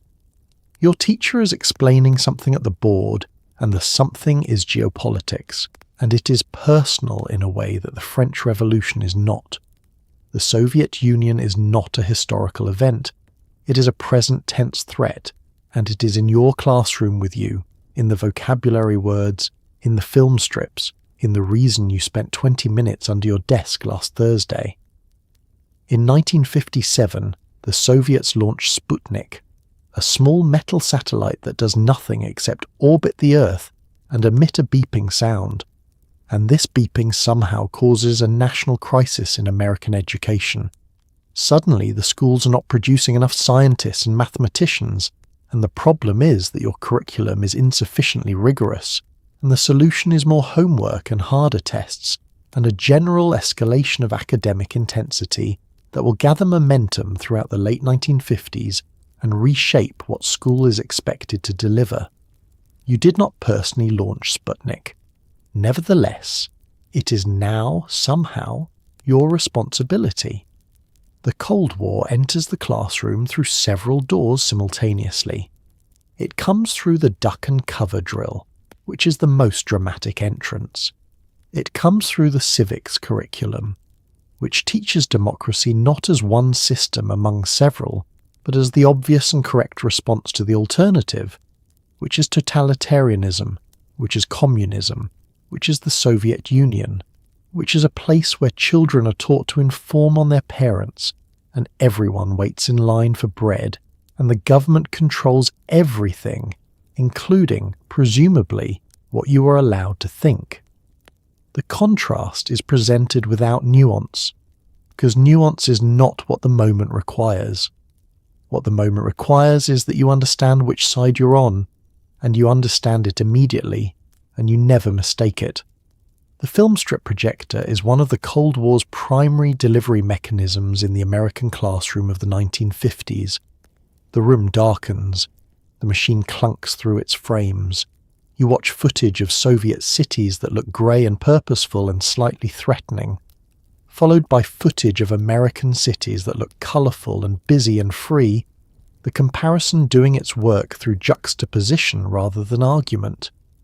You watch civil defence films that explain fallout and blast radius in language calibrated to inform without paralysing, to give you enough to practice the drill without giving you enough to understand why the drill cannot actually help you. The film strip ends. The lights come on. Your teacher asks if there are questions. There are rarely questions. The questions that would be most useful: would the desk really protect us? Why are we doing this? Are not the questions 11-year-olds are likely to ask in 1954, because 11-year-olds in 1954 are very well trained in which questions are asked and which ones are kept. The National Defence Education Act, passed in 1958 in direct response to Sputnik, changes your school visibly and quickly. New science equipment appears. Mathematics instruction intensifies. The school that had been teaching arithmetic now has ambitions about algebra. The school that had film strips about atoms now has something approaching actual physics. Money flows into the schools from the federal government for the first time at significant scale, because Congress has decided that education is a national security issue, which it is, though the route from that conclusion to the specific curriculum choices made in the late 1950s is not always a straight line. You benefit from this in the form of better science classes and more homework. You pay for it in the form of more homework. The teachers navigate the Cold War content with varying degrees of enthusiasm and discomfort. Most of them believe what they are teaching. They are Americans, they have lived through the Second World War, they have a clear sense of what totalitarianism looks like, and a genuine conviction that democracy is worth defending. But some of them also carry a quieter awareness that the picture being presented is not complete, that the Soviet Union is a place with children in it who are also going to school and also learning that their system is correct and the alternative is dangerous, and that both sets of children cannot simultaneously be right in the absolute way that both curricula insist. This awareness does not reach the classroom in most cases. The curriculum is the curriculum. The projector clunks through its frames, the lights come on, the day continues. After Brown versus Board of Education is decided in 1954, the theoretical end of school segregation is announced, and the practical end of school segregation begins the long, difficult process of not happening. In the South, school districts respond to desegregation orders with strategies ranging from legal challenges to outright defiance, closing public schools entirely in some Virginia counties rather than integrating them, a move that leaves black and white children alike without a school to attend, which is apparently preferable to attending school together. In Little Rock, Arkansas, in 1957, 9 black students enroll in Central High School under the protection of federal troops, walking past crowds of screaming adults in a scene that is broadcast nationally and internationally, and that forces the country to look directly at what its schools actually are and who they are actually for. The 9 students who walk into Central High School in Little Rock on September 25, 1957, after 2 weeks of being blocked by the Arkansas National Guard at the governor's order, are not doing so casually. They have been recruited by the NAACP, counselled extensively, and prepared for what they are about to face, which is a level of sustained hostility that the preparation does not fully account for because nothing fully accounts for it until you're inside the building.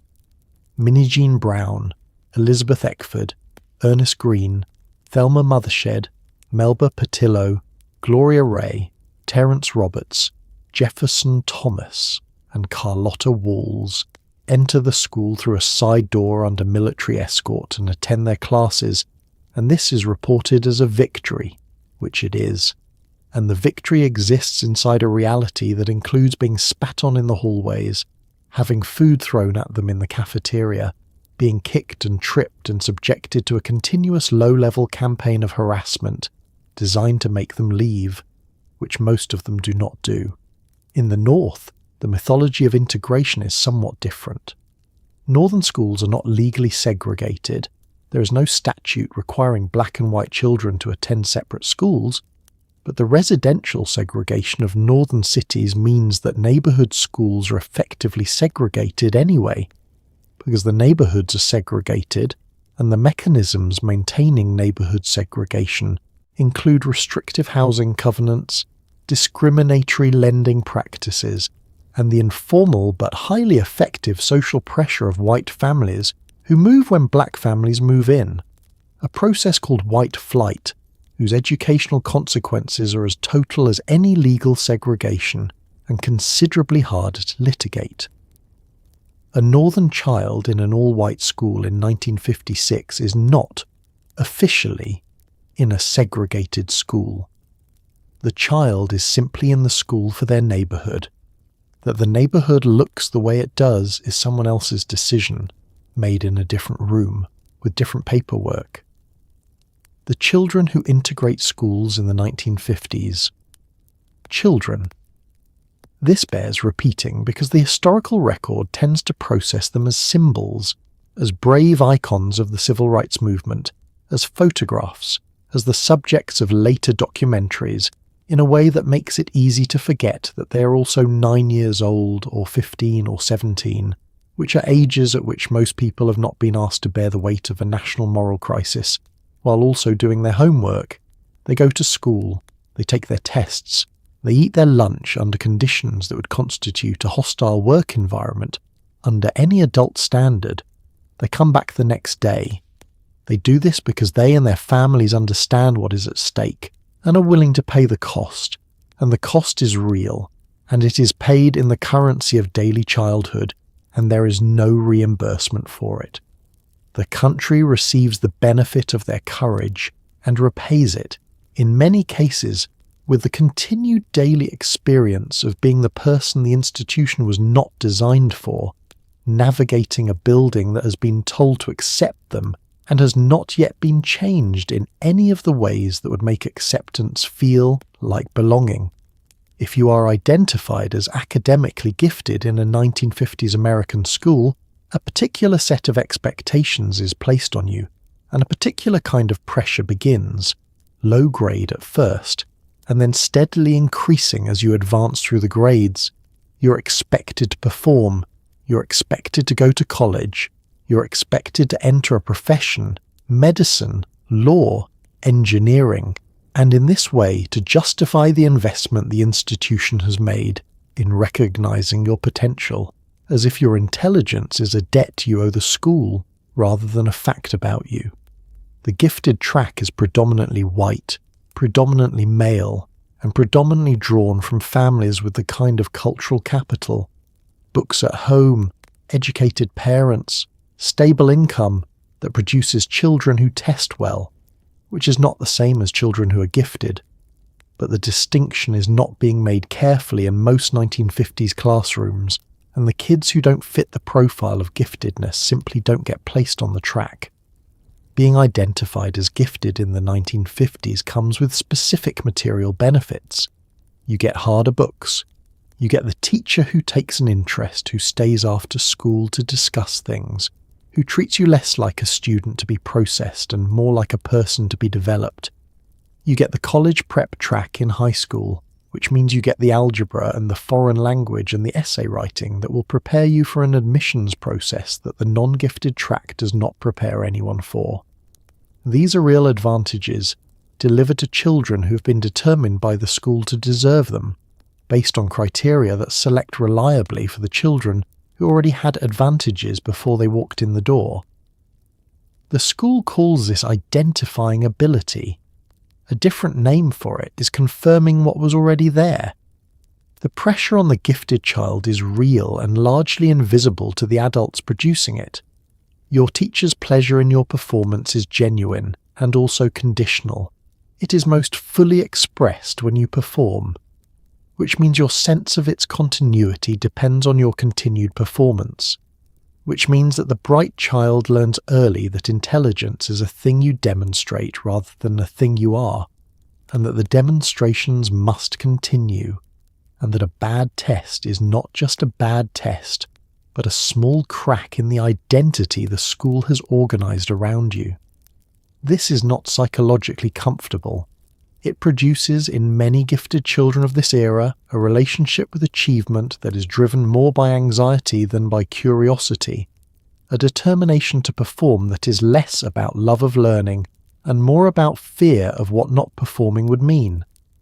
The girls identified as gifted encounter a specific version of this pressure.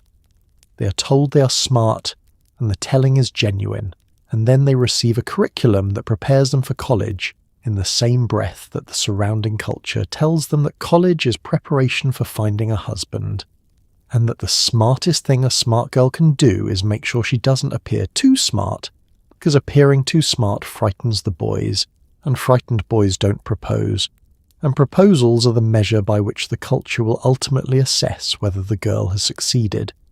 This is not said directly. It is said by the guidance counsellor who steers the gifted girl toward teaching or nursing rather than medicine. It is said by the textbook that has no women scientists in it. It is said by the home economics requirement that runs alongside the college prep track, without anyone noting the contradiction. The gifted girl receives the message. She's smart enough to receive it very clearly. What she does with it is one of the defining questions of her life. At some point in the late 1950s, President Eisenhower becomes alarmed by studies suggesting that American children are less physically fit than their European counterparts. And the response to this alarm is, as the government's response to most alarms tends to be, a programme. The President's Council on Youth Fitness is established, and schools across the country begin taking physical education more seriously, which in practical terms means that gym class becomes slightly more rigorous and slightly more mandatory, and the children who were previously allowed to coast through a semester of kickball are now expected to do pull-ups and run and be tested on how many sit-ups they can complete in 60 seconds. The results of these tests are recorded and compared to national norms, which is a perfectly pleasant way to spend an afternoon if you're above the norm, and a quietly mortifying way to spend an afternoon if you're not. The study that set off the alarm was called the Krauss-Weber test, administered in 1953 to thousands of American and European children, and its findings were straightforward and, to Eisenhower, devastating. American children failed the minimum muscular fitness test at a rate several times higher than their counterparts in Austria, Italy, and Switzerland, which are not countries that Americans of this era are accustomed to being outperformed by in any category. The test involved 6 simple movements: touching your toes, doing a sit-up with straight legs, lying flat and lifting your feet, and nearly 60% of American children could not complete them all. European children failed at under 10%. The headline essentially wrote itself, and the headline was, "Your children are soft, and this is a national security problem, because soft children become soft soldiers, and soft soldiers lose wars, and losing wars is not the American plan." Gym class before the fitness crisis is a relatively casual affair in most elementary schools. Games of dodgeball, relay races, the occasional tumbling unit on mats that smell of decades of rubber and effort. The teacher blows a whistle. The children run around. The objective is movement and the release of energy that has been building since 8 in the morning, and by this measure the class succeeds. What it does not do is produce measurable fitness outcomes, and measurable fitness outcomes are what the post-Sputnik, post-Krauss-Weber American school suddenly needs. So the curriculum changes. The games are still there, but now there is also a fitness component, a unit in which you are tested on specific physical capacities and given a score and told where you stand relative to the national average, which is information that lands differently on different bodies. The pull-up bar is the instrument of the most widespread humiliation. Pull-ups require upper body strength that many children, and particularly many girls, simply do not have in the quantities the test requires, and the testing is done in front of the class, which means that the gap between what your body can do and what the national standard expects it to do is established publicly, with witnesses, in the middle of a Tuesday. The child who can do 12 pull-ups and the child who can do 0 are both visible to the same audience, and the audience is 10 years old, and 10-year-olds are not known for their discretion or their compassion in these moments. You receive your score. It goes in the record. The next child steps up to the bar. The irony of the fitness program is that it is designed to address a public health problem and delivered in a format that makes physical activity aversive for the children who most need to develop a positive relationship with it. The child who is already active, already strong, already naturally inclined toward movement gets confirmed and rewarded. The child who is not gets tested, ranked, found deficient, and sent back to class to think about it. Whether this produces increased fitness over the long term is not being measured in 1958. What is being measured is pull-ups, and the pull-up scores are going in the file next to the IQ score, building the numerical portrait of a child who did not ask to be quantified, but who is systematically and thoroughly being quantified anyway. You hang from the bar, you try. The whistle blows, the next period begins. Once a year, the school produces a play or a pageant or some form of theatrical event, and the casting process for this event reveals everything about the social architecture of the school that the rest of the year has been carefully concealing. The child who gets the lead is not always the most talented child. The child who gets the lead is usually the child whose parents are most involved, or whose teacher likes them best, or who looks most like what the lead is supposed to look like, which in 1950s, America has fairly specific parameters. Children in supporting roles understand exactly what their role means. Children with no role at all are part of the chorus, and being part of the chorus is fine, and everyone knows it is fine, and everyone also knows what it means to be part of the chorus when what you wanted was to be the lead, and that knowledge lives in the body for longer than the play lasts. The audition, in schools that hold auditions, is a brief and somewhat theatrical event in itself. You stand in front of your teacher and the assembled candidates and read lines or sing a few bars or demonstrate whatever the role requires, and your teacher writes something on a clipboard, and you return to your seat and spend the rest of the day performing the elaborate social ritual of appearing not to care about the outcome while caring enormously about the outcome. The results are announced within a day or two, usually by a list posted outside the classroom or read aloud, which means the social consequences of the casting are immediate, public, and impossible to process privately. The child who got the lead does not celebrate too visibly, because celebrating too visibly invites the particular resentment of the children who did not get it. The child who did not get the lead does not appear upset, because appearing upset would reveal how much they wanted it, and wanting things visibly in a 1950s classroom is itself a kind of vulnerability. The play itself is typically a seasonal production, a Thanksgiving pageant, a Christmas program, a spring show, with a script provided by the school supply catalogue and costumes assembled from whatever the parents can produce on short notice from materials available in 1953. The pilgrim costumes are construction paper collars and black paper hats. The Christmas program involves a nativity scene in a public school, which is not questioned because it is 1953 and it is simply what the Christmas program contains. The children stand in their assigned positions, deliver their lines in the carrying voice their teacher has been drilling them on for 3 weeks, and the parents in the gymnasium seats watch with an attention and warmth that makes the gymnasium feel temporarily like a different kind of place, softer, more forgiving, arranged for pleasure rather than for productivity. The child with the lead carries the weight of the production in a way that is genuinely instructive about adult professional life, though nobody frames it this way. They must remember more lines than anyone else. They must be in more rehearsals.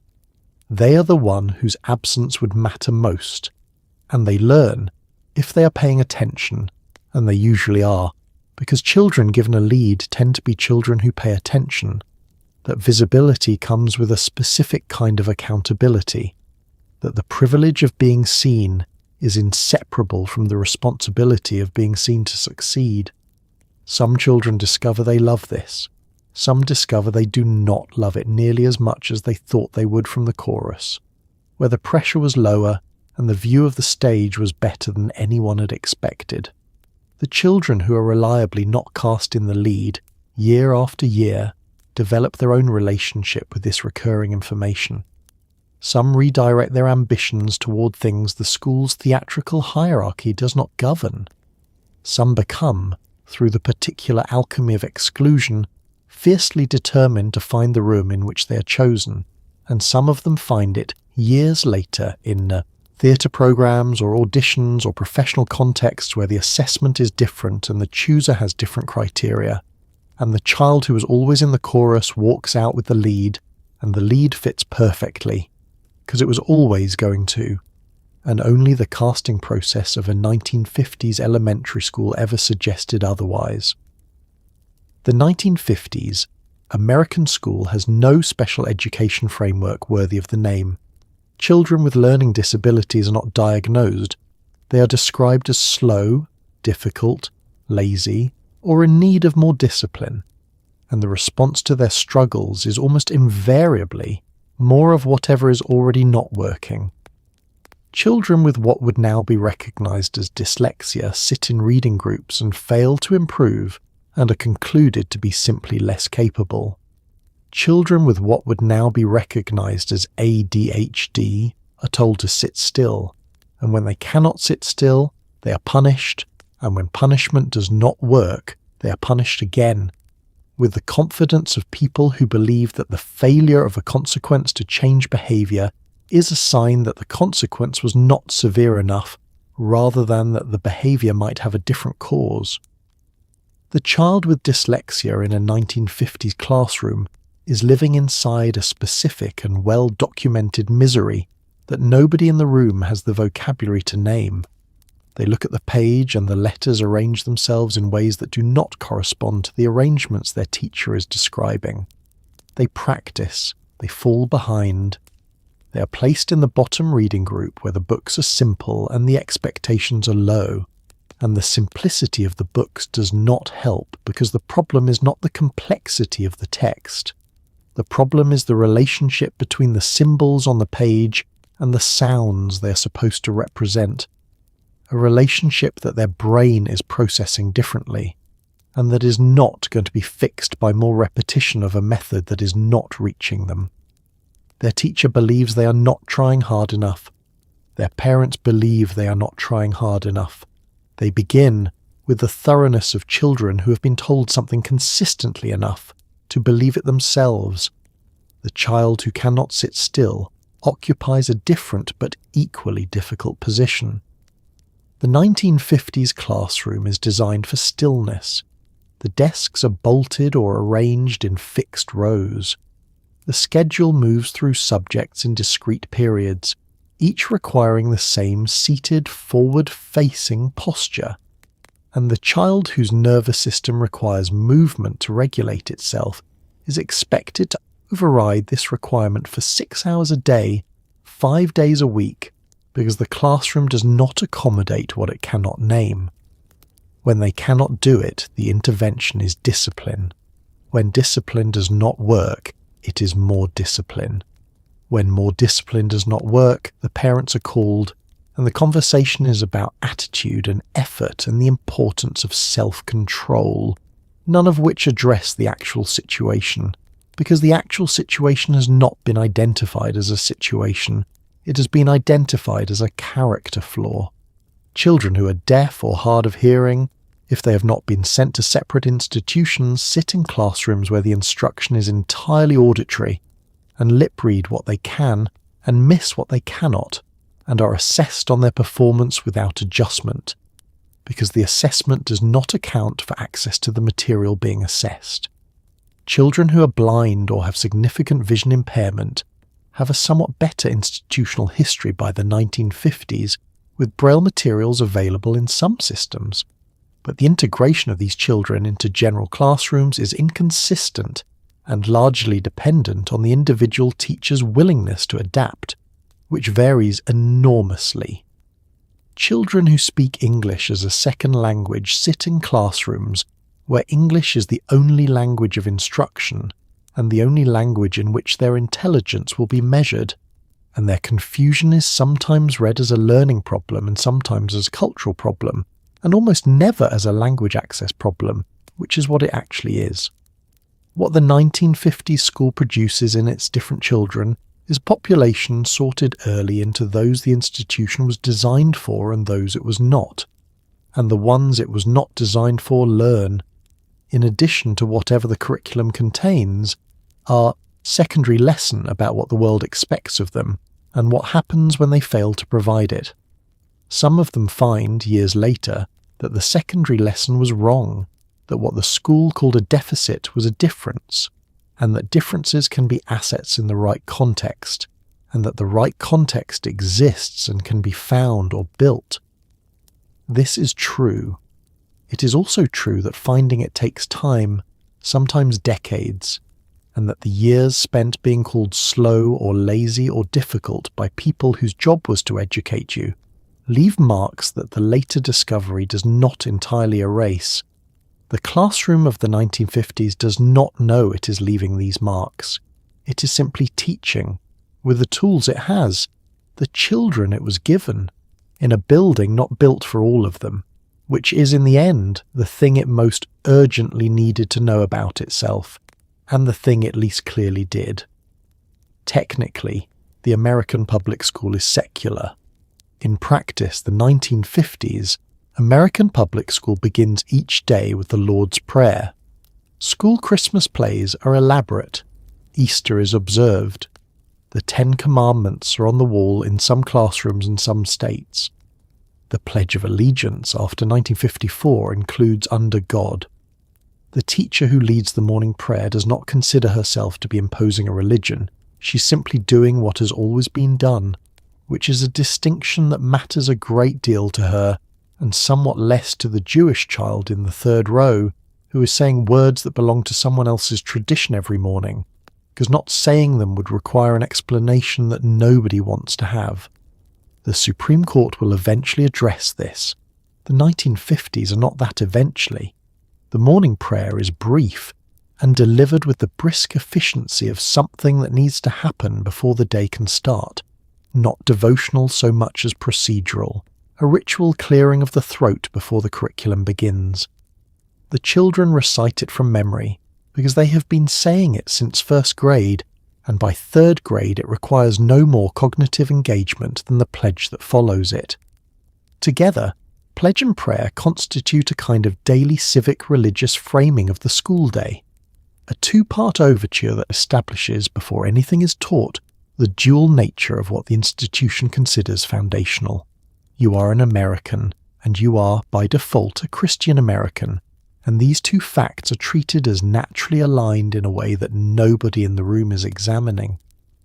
The Christmas program is the unofficial religion's most elaborate expression. Beginning in late November, rehearsals consume increasingly large portions of the school week. The gymnasium is transformed. A nativity scene is constructed, usually from cardboard and paint, and the particular ingenuity of a teacher who's been doing this for 20 years and has developed a system. Carols are practiced until they are second nature. The program includes Silent Night, O Holy Night, and Away in a Manger, which are religious hymns performed in a public school without anyone describing them as religious hymns, because the institutional category they occupy is not religious education but holiday tradition, and the distinction is considered meaningful by the people for whom it is convenient. The Jewish child, the child whose family practices no religion, the child whose family is Hindu or Muslim or belongs to a tradition the school has never considered. These children participate in the Christmas program because not participating is more complicated than participating and more conspicuous, and the conspicuousness carries costs that the child and their family have calculated and decided are not worth paying. They wear the cardboard collar, they sing the carols, they learn the words to hymns addressed to a figure central to someone else's faith, and they learn them well enough that decades later, in situations they did not anticipate, the words are still available, filed alongside multiplication tables and the capitals of states, because the things you learn in childhood do not ask your permission before they stay. In 1962, the Supreme Court rules in Engel versus Vitale that school-sponsored prayer in public schools is unconstitutional, and in 1963 it extends this ruling to Bible readings, and the legal landscape of the American public schools shifts formally in the direction the Constitution always pointed. The practical shift is slower and more contested. Schools in many parts of the country simply continue the practices under different names, or with minor modifications, or with the open defiance of communities that consider the Supreme Court's authority in matters of local tradition to be a suggestion rather than a command.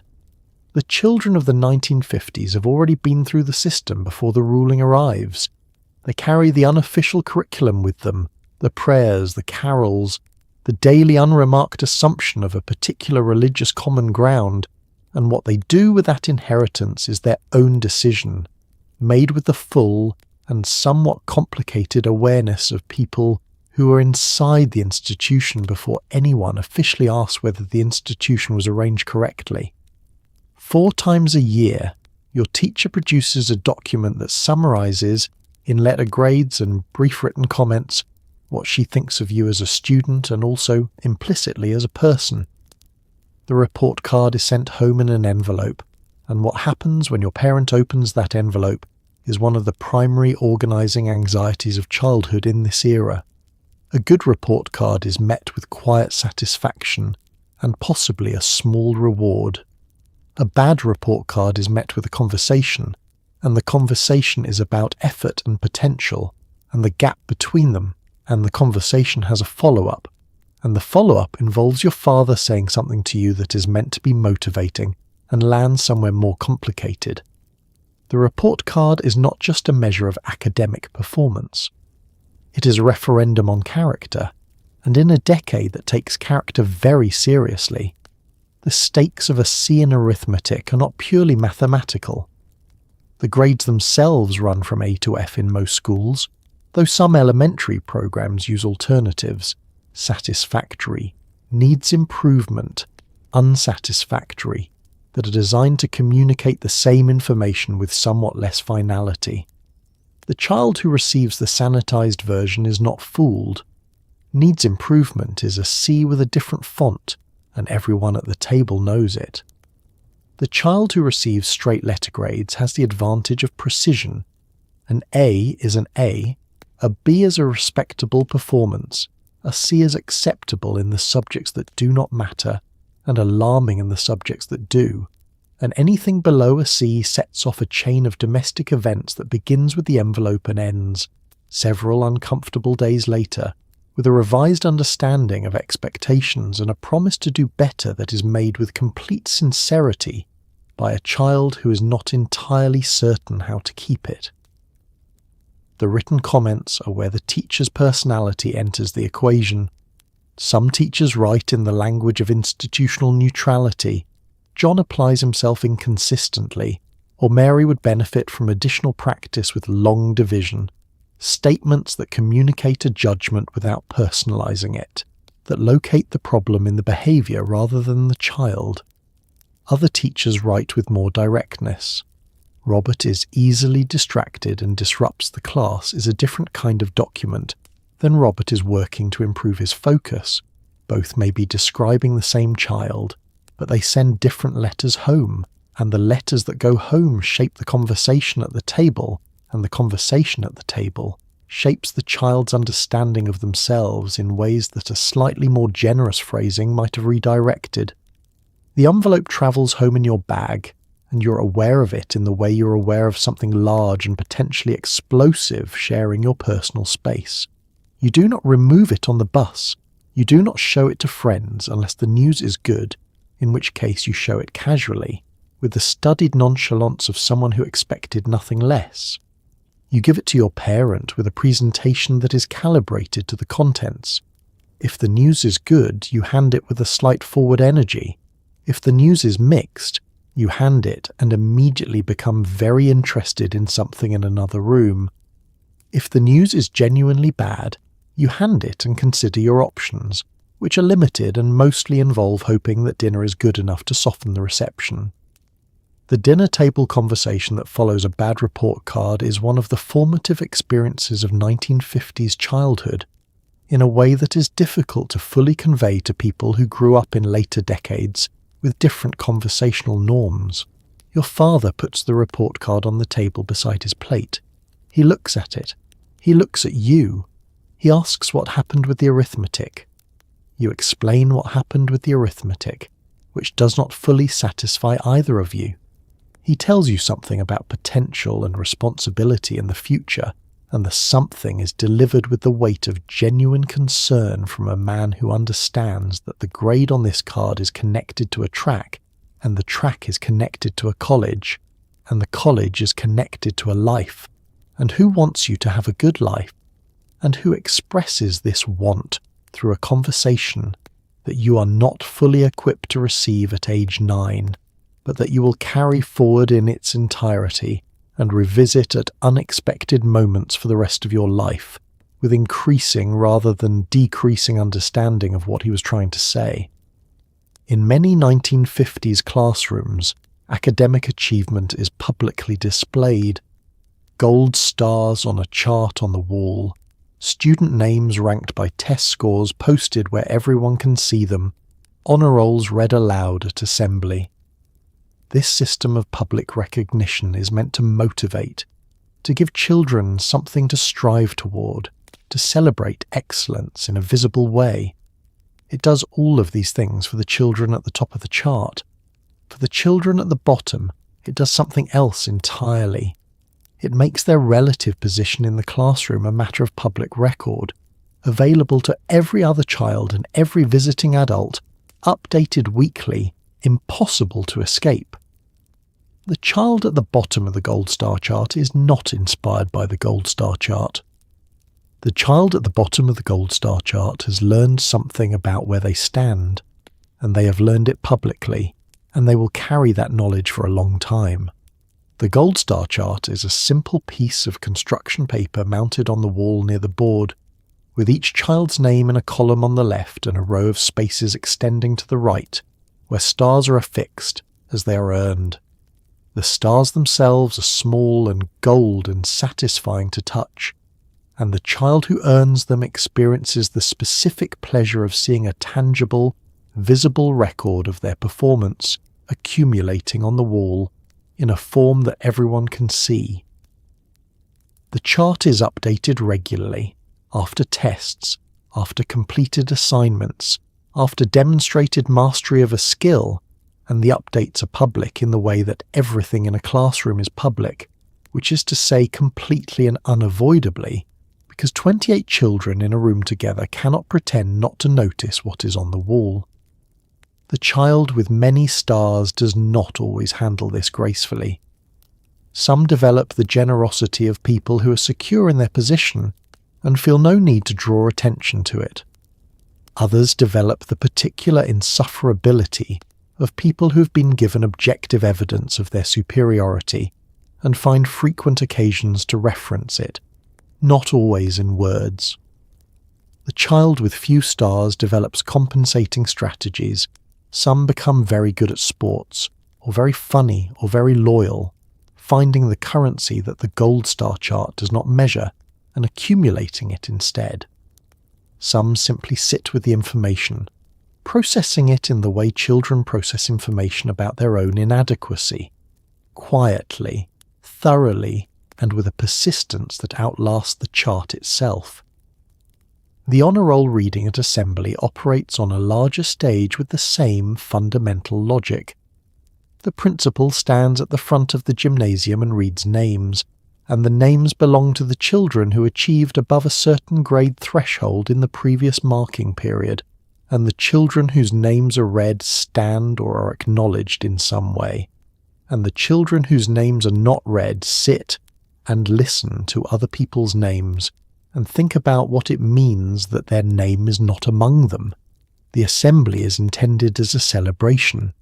It is also structurally a weekly reminder of where everyone stands, delivered to the entire school simultaneously, with the institutional authority of the principal's voice behind it. What the public ranking system produces, beyond its intended motivational effects, is a classroom with a very clear and continuously reinforced social map. Everyone knows who is at the top and who is at the bottom, and this knowledge shapes every interaction. Who is asked for help, who is believed when there is a dispute, whose opinion is weighted more heavily in group discussions, who is invited into which social configurations on the playground. The academic hierarchy does not stay on the wall where it was posted. It gets up and walks around the room, and it sits in the chairs, and it goes out to recess, and it influences everything that happens between children who have been living inside its logic since first grade, and who have so thoroughly internalized it that they no longer experience it as an external system, but simply as the truth about who is smart and who is not, a truth that the gold star chart is happy to confirm every week on the wall by the board where everyone can see it. So here you are. You made it through the 1950s American school day, the pledge, the paddle, the pine desk, the creamed beef, the duck and cover drill, the penmanship hour, the gold star chart, the report card envelope, and the long walk home through a neighbourhood that asked nothing of you except that you pay attention to it. It was not a gentle system. It was not designed to be. It was designed to produce something, a particular kind of citizen, shaped for a particular kind of country, at a particular and anxious moment in history. And it produced that thing with considerable efficiency, alongside everything else it produced that nobody planned for. The rebels and the rule followers, the children who internalized every lesson, and the children who spent the rest of their lives quietly arguing with the first one, the adults who paddled, and the adults who remembered being paddled and decided, with the quiet certainty of people who know something from the inside, that there had to be a better way. And here is what is true about all of them. The ones the system worked for and the ones it didn't, the ones in the front row and the ones in the back, the ones whose names were read at assembly, and the ones who sat in the gymnasium listening to other people's names. They were children. Just children, doing what children have always done, showing up, paying attention as best they could, making sense of a world that was handed to them already assembled, trying to find themselves somewhere inside the rules they were given. They were not small adults. They were not future citizens in training. They were people, fully, already, sitting in rows, saying the words, eating the lunch, walking home. Be grateful tonight for the questions that are now permitted to be asked, questions those classrooms did not welcome, about who the books left out and who the test were built for and whether the desk had to be bolted to the floor. Be grateful for the generations of teachers who looked at what they had inherited and chose to do it differently, who moved the desks into circles, who let the left-handed children use their left hands, who put different books on the shelves. Change in institutions is slow and unglamorous and happens one classroom at a time, and it happened, and it is still happening. And as you drift off tonight, spare a quiet thought for the children of 1952, 7 years old, hand over heart, reciting 31 words to a flag in the corner of a room that smelled of chalk and institutional ambition. They didn't choose the system. They just showed up for it every morning, and they made it through, and some of what they learned stayed with them forever, and some of what was done to them stayed with them too, and they became the world you live in, and the world you live in is, in ways both visible and invisible, still shaped by the rooms they sat in. Sleep well. You're in a good bed, in a good century, and nobody is making you practice your cursive. That's worth something. That's worth quite a lot.